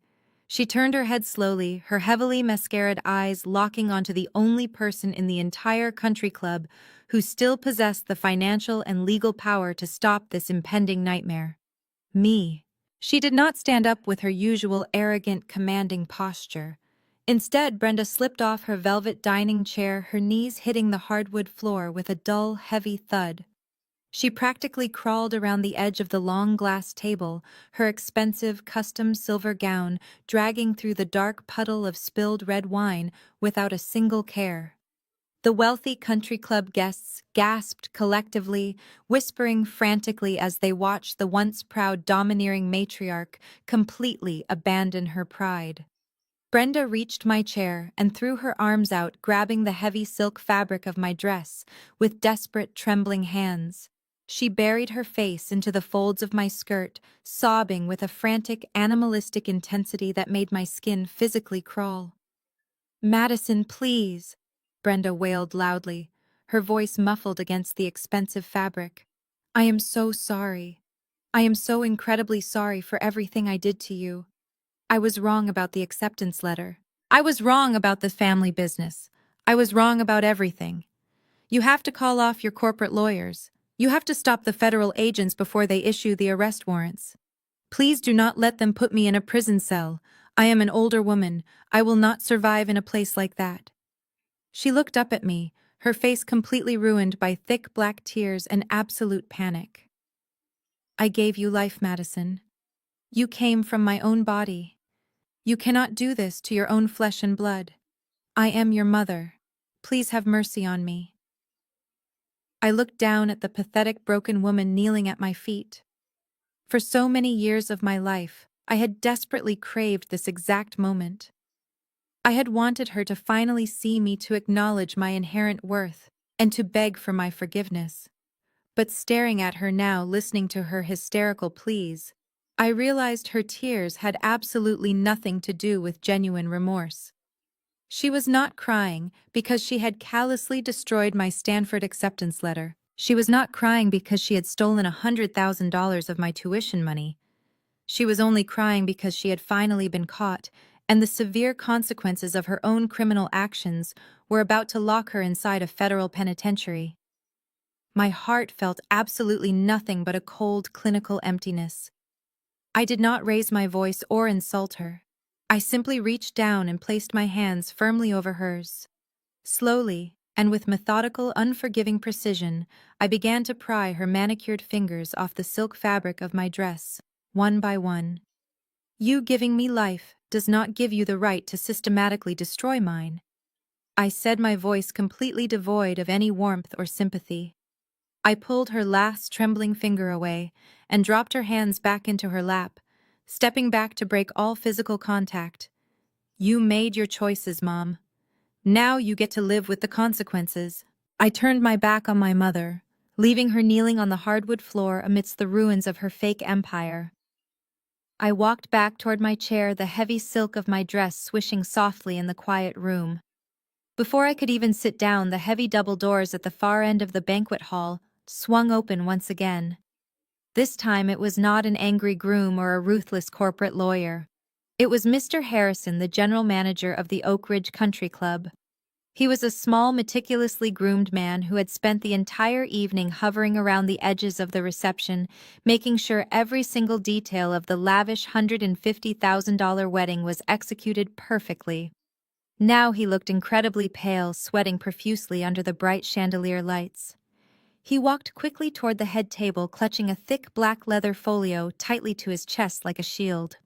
Mr. Harrison stopped a few feet away from the wreckage of the head table. He looked at Ashley, who was still sobbing hysterically on the floor. He looked at Jason, who was staring blankly at his divorce papers. And finally, he looked down at Brenda, the wealthy matriarch, who was currently kneeling in a puddle of spilled wine. He cleared his throat nervously, the sound echoing loudly in the tense silence of the ballroom. "Excuse me, Mrs. Brenda," Mr. Harrison said, his voice trembling slightly. "I am so incredibly sorry to interrupt, but we have a very urgent administrative issue that requires your immediate attention." Brenda slowly lifted her head. Her face was a horrific mask of smeared mascara and absolute despair. She looked at the venue manager with hollow, exhausted eyes, completely incapable of processing another disaster. "What is it, Harrison?" she croaked, her voice barely a whisper. "Can you not see that my family is going through a massive crisis right now?" "I understand, ma'am, and I deeply apologize, Mr. Harrison stammered, taking a small step backward. "But it concerns the final payment for tonight's event." Brenda waved a trembling hand dismissively. "Tyler is paying the balance," she mumbled, pointing vaguely toward the doors Tyler had stormed out of. "Go find Tyler. He is the groom. He is handling the catering and the open bar." Mr. Harrison swallowed hard, his Adam's apple bobbing nervously above his tight collar. "Yes, ma'am, we are aware of that arrangement." Tyler was scheduled to settle the remaining balance of $150,000 at the conclusion of dinner. However, when my accounting staff attempted to run the credit card he placed on file this afternoon, the transaction was immediately declined. Ashley, sobbing, abruptly stopped. She looked up at the manager, her ruined face pale. "Declined," she echoed hollowly. "Yes, Miss Ashley," Mr. Harrison confirmed, looking incredibly uncomfortable. "We tried to process the card 3 separate times, but the bank issuer has placed a hard freeze on the account. We also attempted to contact Tyler on his cell phone, but it appears his number has been disconnected. It seems he canceled the card and turned off his phone the moment he left the property." Brenda stared at him, her brain struggling to comprehend the massive financial blow that had just been casually dropped into her lap. She slowly pushed herself up from the floor, leaning heavily against the glass table for support. "What do you mean he canceled the card?" she demanded, her voice rising in panic. "You have to make him pay. He drank your champagne. He ate your prime rib. It is his wedding." "Actually, ma'am, it is your wedding," Mr. Harrison corrected her, his tone shifting slightly from apologetic to firm. "Tyler was simply listed as the secondary payer. Your signature is the only one on the master venue contract. You legally assumed full financial responsibility for the entirety of this event, including all catering, alcohol, staff, overtime, and property damages." He opened the black leather folio and pulled out a crisp, itemized invoice. He placed it carefully on the glass table, right next to the spilled wine and the federal foreclosure documents. "The total outstanding balance for tonight's reception is $150,000, Mrs. Brenda. Per country club policy, all event balances must be settled in full before the guests leave the premises. I need you to provide an alternative method of payment right now." Brenda stared blankly at the massive number printed at the bottom of the page. She had spent the last year bragging to every single person in this room about how she was throwing the wedding of the decade for her beautiful golden child. She had specifically ordered the most expensive champagne, the rarest flowers, and the highest tier menu to impress these wealthy guests. She had assumed Tyler's tech startup money would cover the extravagant bill. Now Tyler was gone, and she was left holding the bag for a six-figure party she could not possibly afford. Brenda scrambled back to her feet, her trembling hands gripping the edge of the glass table to steady herself. She could not process the reality of being completely broke. For over 3 decades, her entire identity had been deeply rooted in her limitless purchasing power. Money was her armor, her weapon, and her only source of genuine authority. She reached blindly onto the table and grabbed her jewel-encrusted evening bag. Her fingers fumbled frantically with the clasp, nearly tearing the delicate silk lining as she ripped out her designer leather wallet. She was breathing heavily, her chest heaving in erratic, panicked gasps. "This is completely ridiculous," Brenda snapped, trying desperately to summon the haughty, condescending tone she always used with service workers. She was putting on a show for the wealthy guests who were still actively watching her every move. "Tyler is just throwing a childish tantrum. It does not matter. I will gladly cover the final invoice myself. I have more than enough liquidity to pay for my own daughter's wedding." She pulled out a sleek, heavy metal American Express Platinum card and practically shoved it into Mr. Harrison's chest. "Here, run this one, and add a 20% gratuity for the inconvenience. I want this embarrassing conversation over with immediately so my guests can enjoy the rest of their evening." Mr. Harrison looked incredibly doubtful, but he had a job to do. He reached into his suit jacket pocket and retrieved a sleek wireless mobile payment terminal. He tapped the screen, entering the massive $150,000 charge, plus the gratuity Brenda had just arrogantly demanded. The screen glowed a bright blue as he inserted the heavy metal chip card into the bottom slot. The machine hummed quietly, processing the massive transaction over the country club's secure network. Brenda stood incredibly tall, lifting her chin, attempting to salvage her shattered dignity. She waited for the familiar, satisfying green checkmark that had validated her existence her entire life. Instead, the terminal emitted a sharp, loud, angry red beep. Mr. Harrison frowned, looking down at the digital display. "I am sorry, Mrs. Brenda, but this card has been declined by the issuer," he stated quietly, trying to keep his voice down. Brenda's eyes widened. "That is absolutely impossible," she hissed, her voice cracking. "There is no preset spending limit on that account. You must have entered the numbers wrong. Your machine is broken." "Try another one." She frantically dug back into her wallet, pulling out a black Chase Sapphire Reserve card and a high-tier corporate Visa, connected directly to the real estate firm. She tossed both of them onto the black leather folio in Mr. Harrison's hands. "Run them both. Split the payment. Do whatever you have to do to make that machine work." Mr. Harrison sighed softly, the polite customer service facade beginning to crack under the immense pressure of an unpaid six-figure invoice. He picked up the black card and inserted it into the terminal. Processing. Another sharp, angry red beep. "Declined," he announced, his voice growing noticeably colder. He did not hesitate this time. He immediately picked up the corporate Visa and swiped it. Beep. Declined. Brenda let out a short, hysterical gasp. She grabbed her wallet and simply dumped the entire contents onto the glass table. Dozens of credit cards, debit cards, and exclusive country club membership cards scattered across the polished surface. "Run all of them!" she shrieked, completely losing her mind. "Call the bank manager. Tell them I am Brenda, and they need to authorize these charges right this second. I am a millionaire. You know who I am." I watched her completely unravel, a pathetic display of wealth addiction suddenly cut off from its supply. I leaned forward, resting my elbows on the table. "It is not a machine error, Mom," I said smoothly, my voice easily cutting through her frantic yelling. "And the bank manager cannot help you." Brenda froze her hands, hovering over the scattered plastic cards. She slowly turned her head to look at me, absolute terror radiating from her smeared eyes. "What did you do?" she whispered. "I did not do anything," I corrected her calmly. "Mr. Gallagher did. I reminded you that my father's legal trust instructed my lawyer to hand over an entire forensic dossier of your massive corporate embezzlement to the federal authorities this morning.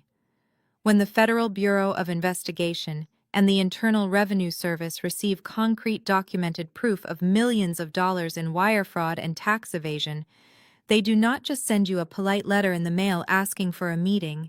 The very first thing they do is secure the stolen assets.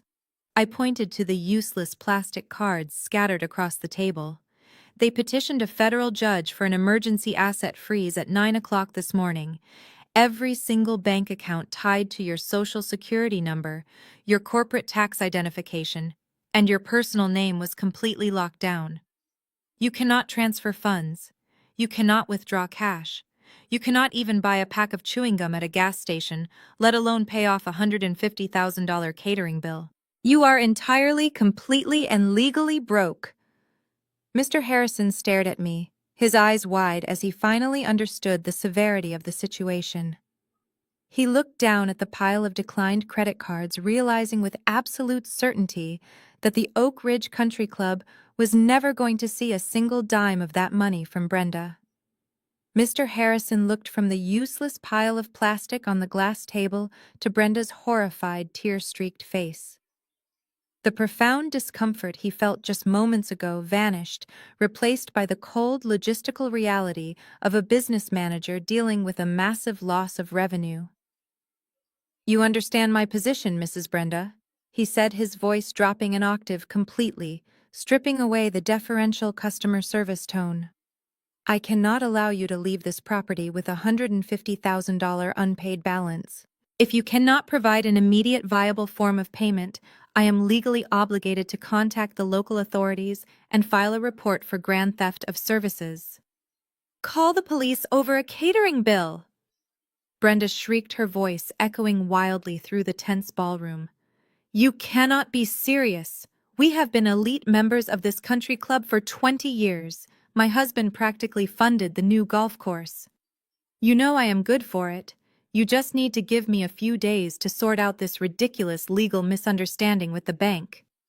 "I am sorry, but country club policy is absolute regarding outstanding event balances," Mr. Harrison replied firmly, pulling a two-way radio from his belt. "And given the nature of the federal asset freeze your daughter just described, I have zero assurance that this club will ever see those funds." He pressed the button on his radio. "Security, please contact the local precinct and have them dispatch officers to the main ballroom immediately. We have a felony theft of services in progress." Ashley, still huddled on the floor, let out a fresh hysterical wail. "Mom, they are calling the cops!" She sobbed, burying her face in her ruined wedding gown. "Do something. Call Tyler back. Call Dad's friends. We cannot go to jail on my wedding day."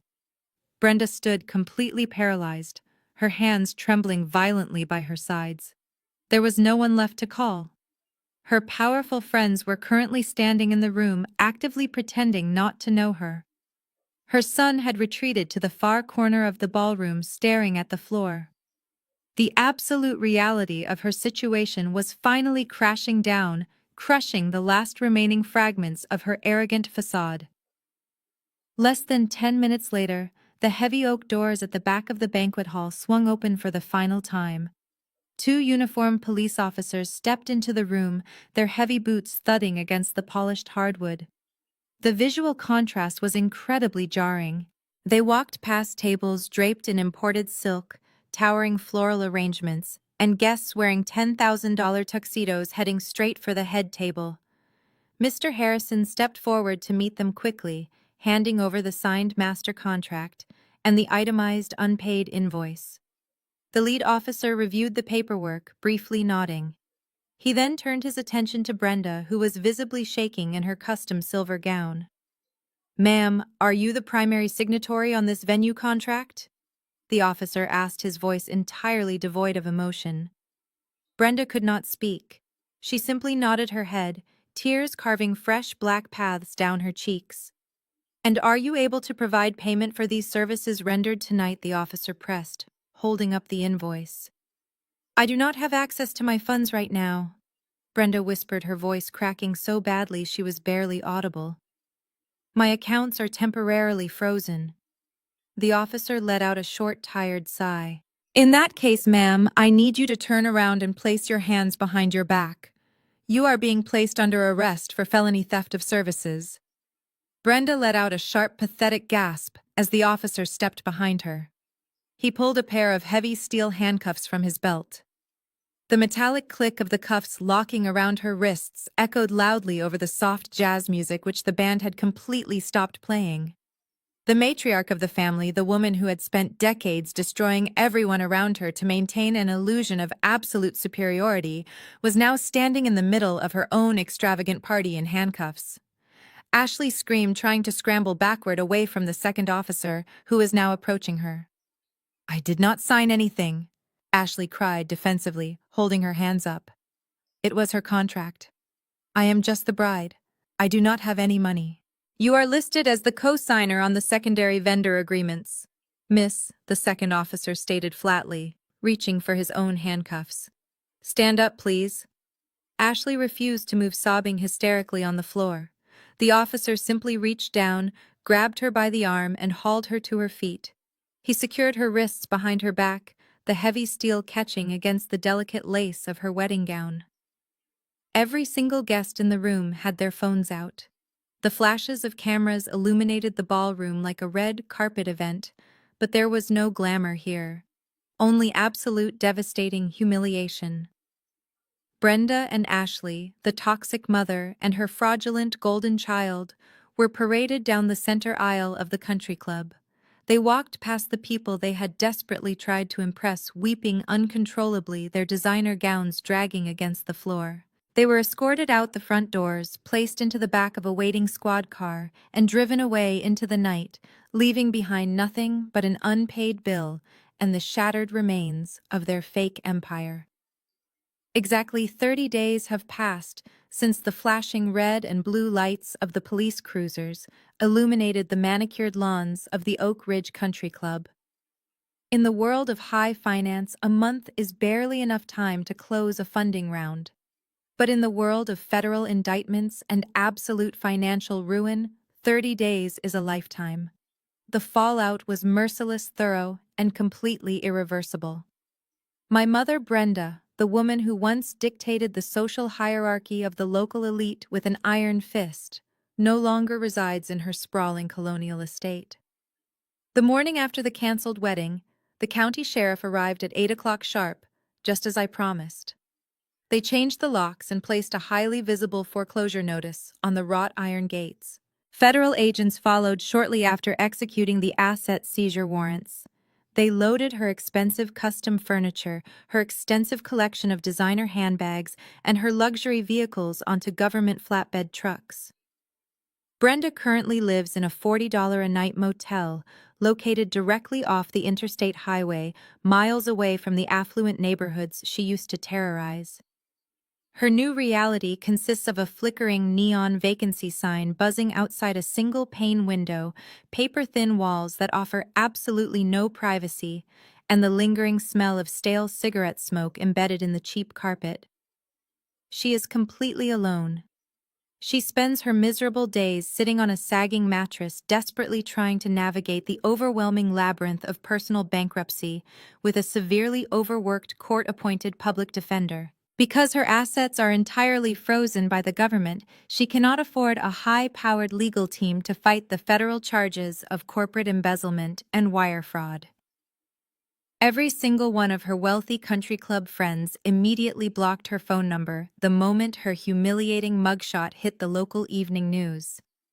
The woman who once believed she was entirely untouchable is now just another terrified criminal defendant waiting for her inevitable prison sentence to begin. She has no leverage left. She tries to call the country club to beg for her membership dues to be refunded, only to be hung up on by the same receptionists she used to verbally abuse. She eats cheap microwave dinners and watches the headlights of passing trucks illuminate her dingy room, trapped in a prison of her own making, long before she ever steps foot inside a federal penitentiary. The sheer arrogance that fueled her entire life has been completely hollowed out by the terrifying weight of the justice system. The reality for her precious golden child is equally brutal. Ashley did not get her fairy tale ending. She did not get her wealthy tech husband to bail her out, and she certainly did not get to keep her lucrative career as a visionary fashion designer. The massive intellectual property lawsuit filed by the independent Etsy artists moved forward with terrifying speed. Without Tyler's financial backing, or my mother's stolen money to hire defense attorneys, Ashley was completely defenseless. The judge showed absolutely no mercy to a woman who committed identity theft to fund a fraudulent luxury lifestyle. Her boutique was immediately shuttered by court order, and her entire remaining inventory of stolen, poorly manufactured designs was seized and destroyed. Today, the former bride, who wore a custom lace gown and screamed about ruining her perfect aesthetic works, the graveyard shift at a 24-hour diner on the industrial outskirts of the city. Ashley spends her nights wearing a stiff, unflattering polyester uniform that constantly smells of old frying grease and cheap bleach. Instead of sipping expensive champagne and accepting unearned compliments, she now spends her time wiping down sticky laminate tables, refilling cheap coffee mugs, and taking orders from exhausted truck drivers at 3 in the morning. Her manicured nails are ruined, her hair is tied back in a messy net, and her feet ache constantly from standing on the hard linoleum floors. But the absolute worst part of her new existence is payday. Because of the court-ordered restitution stemming from the class action lawsuit, the majority of her minimum wage paycheck is automatically garnished before she even sees a single penny. Every grueling hour she spends carrying heavy trays of greasy food goes directly into the pockets of the small independent artists she maliciously stole from. She is living strictly paycheck to paycheck, in a tiny cramped apartment, constantly looking over her shoulder for aggressive debt collectors. The endless stream of unearned privilege that defined her entire existence has completely dried up, leaving her to face the harsh, unforgiving real world she had successfully avoided for 30 years. Tyler somehow managed to quickly walk out of the country club before the police arrived, but escaping the venue did not mean he escaped the massive consequences of his own staggering arrogance. By the very next morning, the brutal reality of my withdrawn $5 million term sheet hit his tech startup like a devastating financial earthquake. In the high-stakes venture capital world, rumors travel faster than light. When the industry realized that Blackwood Ventures had abruptly pulled their seed funding at the absolute last minute, a massive, uncontrollable panic erupted among his early angel investors. They all invoked their emergency exit clauses, simultaneously demanding the immediate repayment of their initial capital. Tyler tried to scramble, making desperate, sweating phone calls to secondary investors, begging for a temporary bridge loan just to cover his massive international server costs and his impending employee payroll. But nobody wanted to touch a founder who had proven to be that emotionally volatile, especially one who had almost legally tied himself to a family now facing federal criminal indictments. Within exactly 14 days, his predictive software company officially filed for Chapter 7 bankruptcy. The court stepped in. His corporate accounts were entirely liquidated by a court-appointed trustee to pay off his secured creditors. Tyler was forced to immediately surrender his expensive downtown office space fire, his entire dedicated development team without severance, and break the lease on his luxury high-rise apartment. The arrogant, condescending tech bro, who had confidently stood in his velvet tuxedo and threatened to buy my mother a 10,000-square-foot mansion just to spite me, is now completely ruined. He currently sleeps on a cheap futon in his former college roommate's basement, desperately sending out resumes for entry-level coding jobs just to afford his basic living expenses. Now, every single time he opens his laptop, he is forced to see industry news articles detailing the spectacular collapse of his once promising startup. He has become a cautionary tale in Silicon Valley about the dangers of unchecked ego and mixing bad personal relationships with venture capital. While Tyler foolishly lost his superficial tech company, my older brother Jason lost something infinitely more valuable. When Kendra handed him those divorce papers at the ruined wedding reception, Jason honestly thought she was just making a dramatic emotional point. He genuinely believed he could give her a few days to cool off, buy her some expensive jewelry, and casually apologize his way back into his comfortable suburban life. but Kendra meant every single syllable she spoke. By the time Jason finally drove back to their shared house that night, he found half the closets completely empty, her personal belongings gone, and the heavy front door locks already scheduled to be changed by her aggressive divorce attorney. Today, Jason is living in a tiny, incredibly depressing studio apartment on the noisy industrial side of the city. He has no large dining room table to host his wealthy country club buddies, no perfectly manicured lawn to maintain, and absolutely zero respect from any of the successful people around him. He spends his long, miserable evenings sitting on a cheap folding chair in the middle of the room, eating cold takeout food entirely alone, staring blankly at the bare white walls. The crushing weight of his lifelong cowardice has finally settled permanently onto his shoulders. He finally understands the true devastating cost of his actions. He spent 35 years terrified of upsetting a deeply toxic mother who only ever used him to bolster her own fragile ego. He convinced himself that by staying quiet, looking the other way, and actively avoiding conflict, he was somehow keeping the peace in our family. But his silence was never peaceful. His silence actively enabled the relentless emotional abuse of his younger sister, and it completely alienated a brilliant, deeply loyal wife who had desperately tried to protect him from his own family's poison. Jason tries to call Kendra every single week, leaving pathetic, sobbing voicemails begging for a conversation, begging for a second chance to prove he can be a real man. But those desperate calls are always routed directly to her legal counsel, and they remain entirely unanswered. He has no family left to fall back on. Brenda is entirely consumed by her own legal defense and constantly demands money Jason does not have. Ashley refuses to speak to him because he did not offer her a place to stay.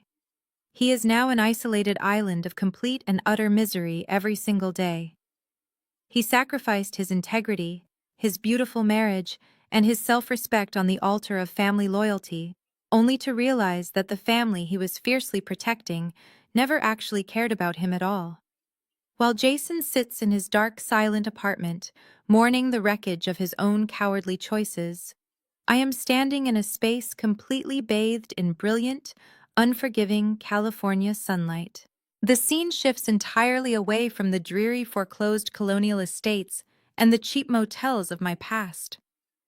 I am looking out through the massive floor-to-ceiling windows of my private executive office on the top floor of the Blackwood Ventures headquarters in Silicon Valley. The view is spectacular. Below me, the bustling, innovative heart of the tech world moves with a relentless forward momentum. The office itself reflects that exact same energy. It is sleek, aggressively modern, and designed with clean lines of glass, polished concrete, and natural wood. There are no shadows here. There is nothing hidden, no secrets buried in locked filing cabinets, and absolutely no toxic family dynamics suffocating the air. The heavy glass door to my office swings open with a soft, satisfying click. I turn away from the panoramic view of the city to see Kendra stepping over the threshold. She looks absolutely incredible. The exhausted, tense posture she used to carry while sitting next to my brother at those agonizing Sunday dinners is completely gone. She is wearing a razor-sharp tailored navy blue power suit that radiates absolute authority and confidence. Her dark hair is styled perfectly, and her eyes hold a fierce, uncompromising spark that Jason was always far too weak to appreciate. Kendra is not just visiting my office for a casual social call. I hired her exactly 2 weeks ago as the new Director of Human Resources and Executive Vetting for Blackwood Ventures. After watching her meticulously gather federal forensic evidence against my mother for 6 months, without ever breaking a sweat or blowing her cover, I knew instantly that she possessed the exact kind of ruthless, analytical mind my firm desperately needed. Venture capital is a brutal industry. We evaluate hundreds of founders every single year, and I need someone who can see right through the arrogant tech bro facade to spot the toxic liabilities hiding underneath. Kendra spent 5 years studying the ultimate toxic liabilities in my own family. She can spot a fraud like Tyler or a parasite like Ashley from a mile away.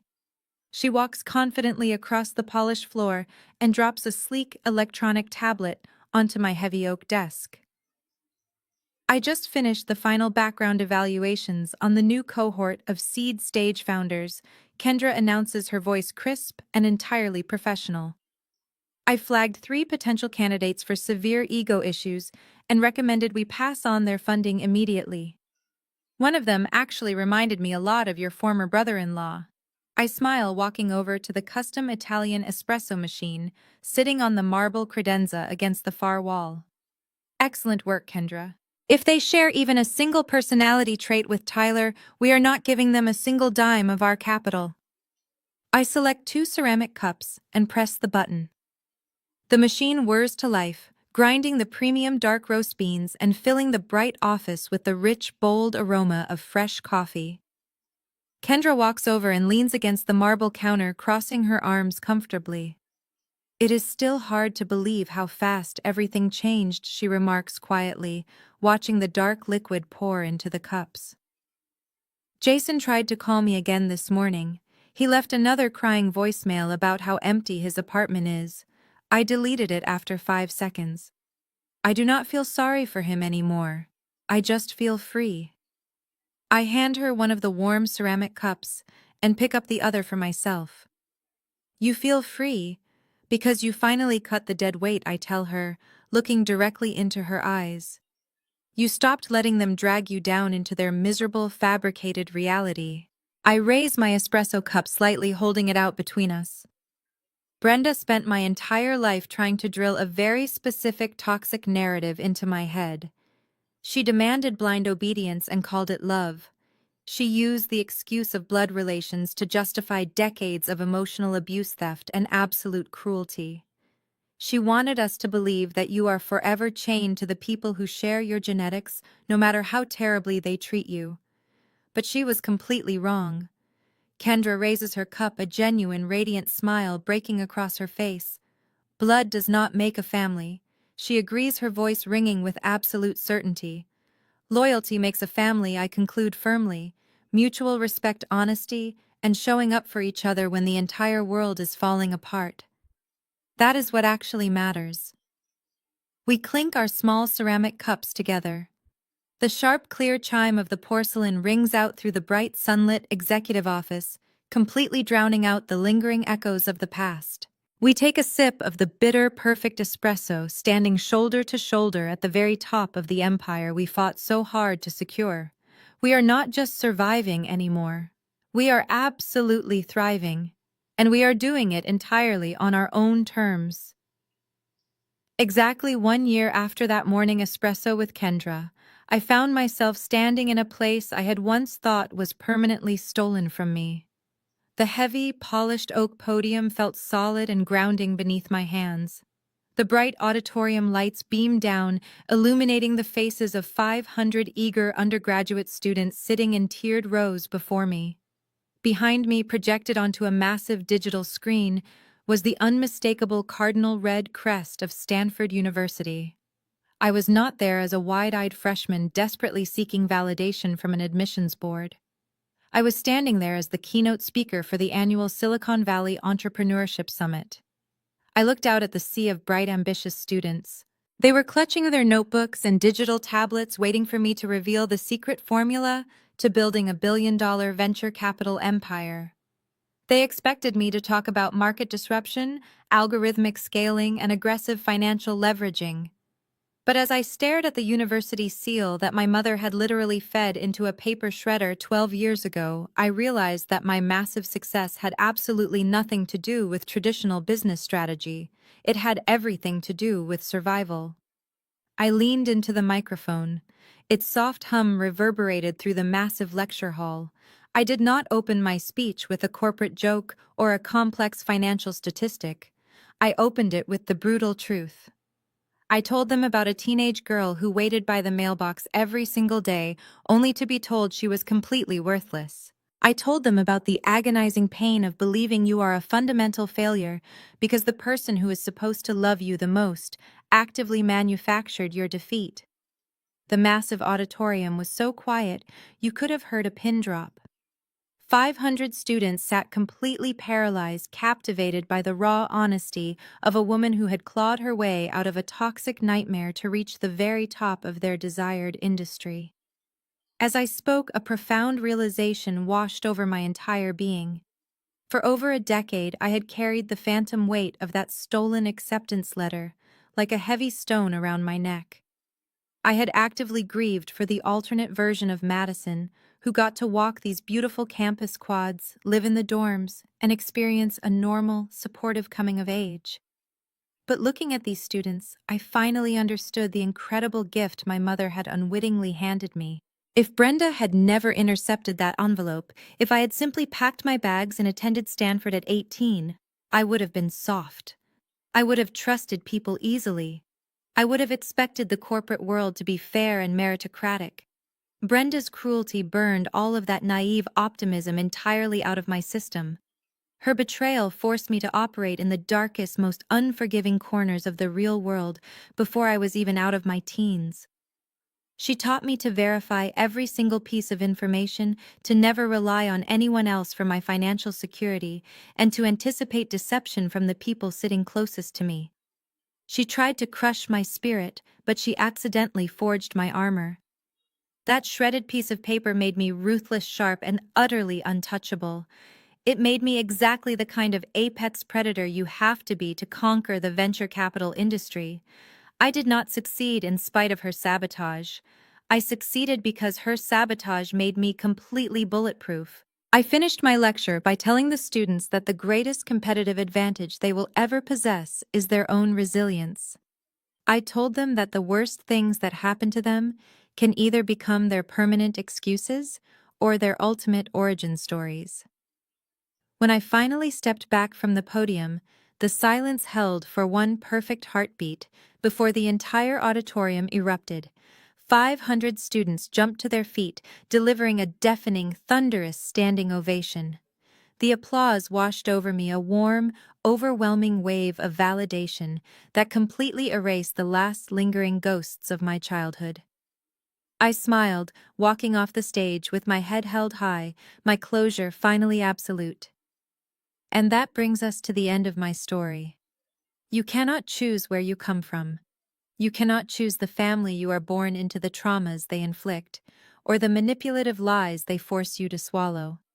But you hold the pen to write your own ending.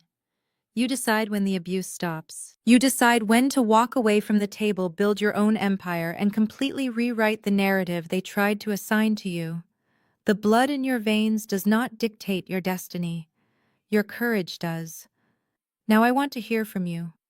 Have you ever had to make the terrifying decision to cut off a toxic family member to save your own sanity? Have you ever turned a devastating betrayal into your greatest success? Tell me your story down in the comments below. Let us build a community of survivors who refuse to be victims. Do not forget to hit that like button, subscribe to the channel for more incredible stories of revenge and success, and ring the notification bell so you never miss an update. Until next time, stay strong, stay ruthless, and always write your own ending.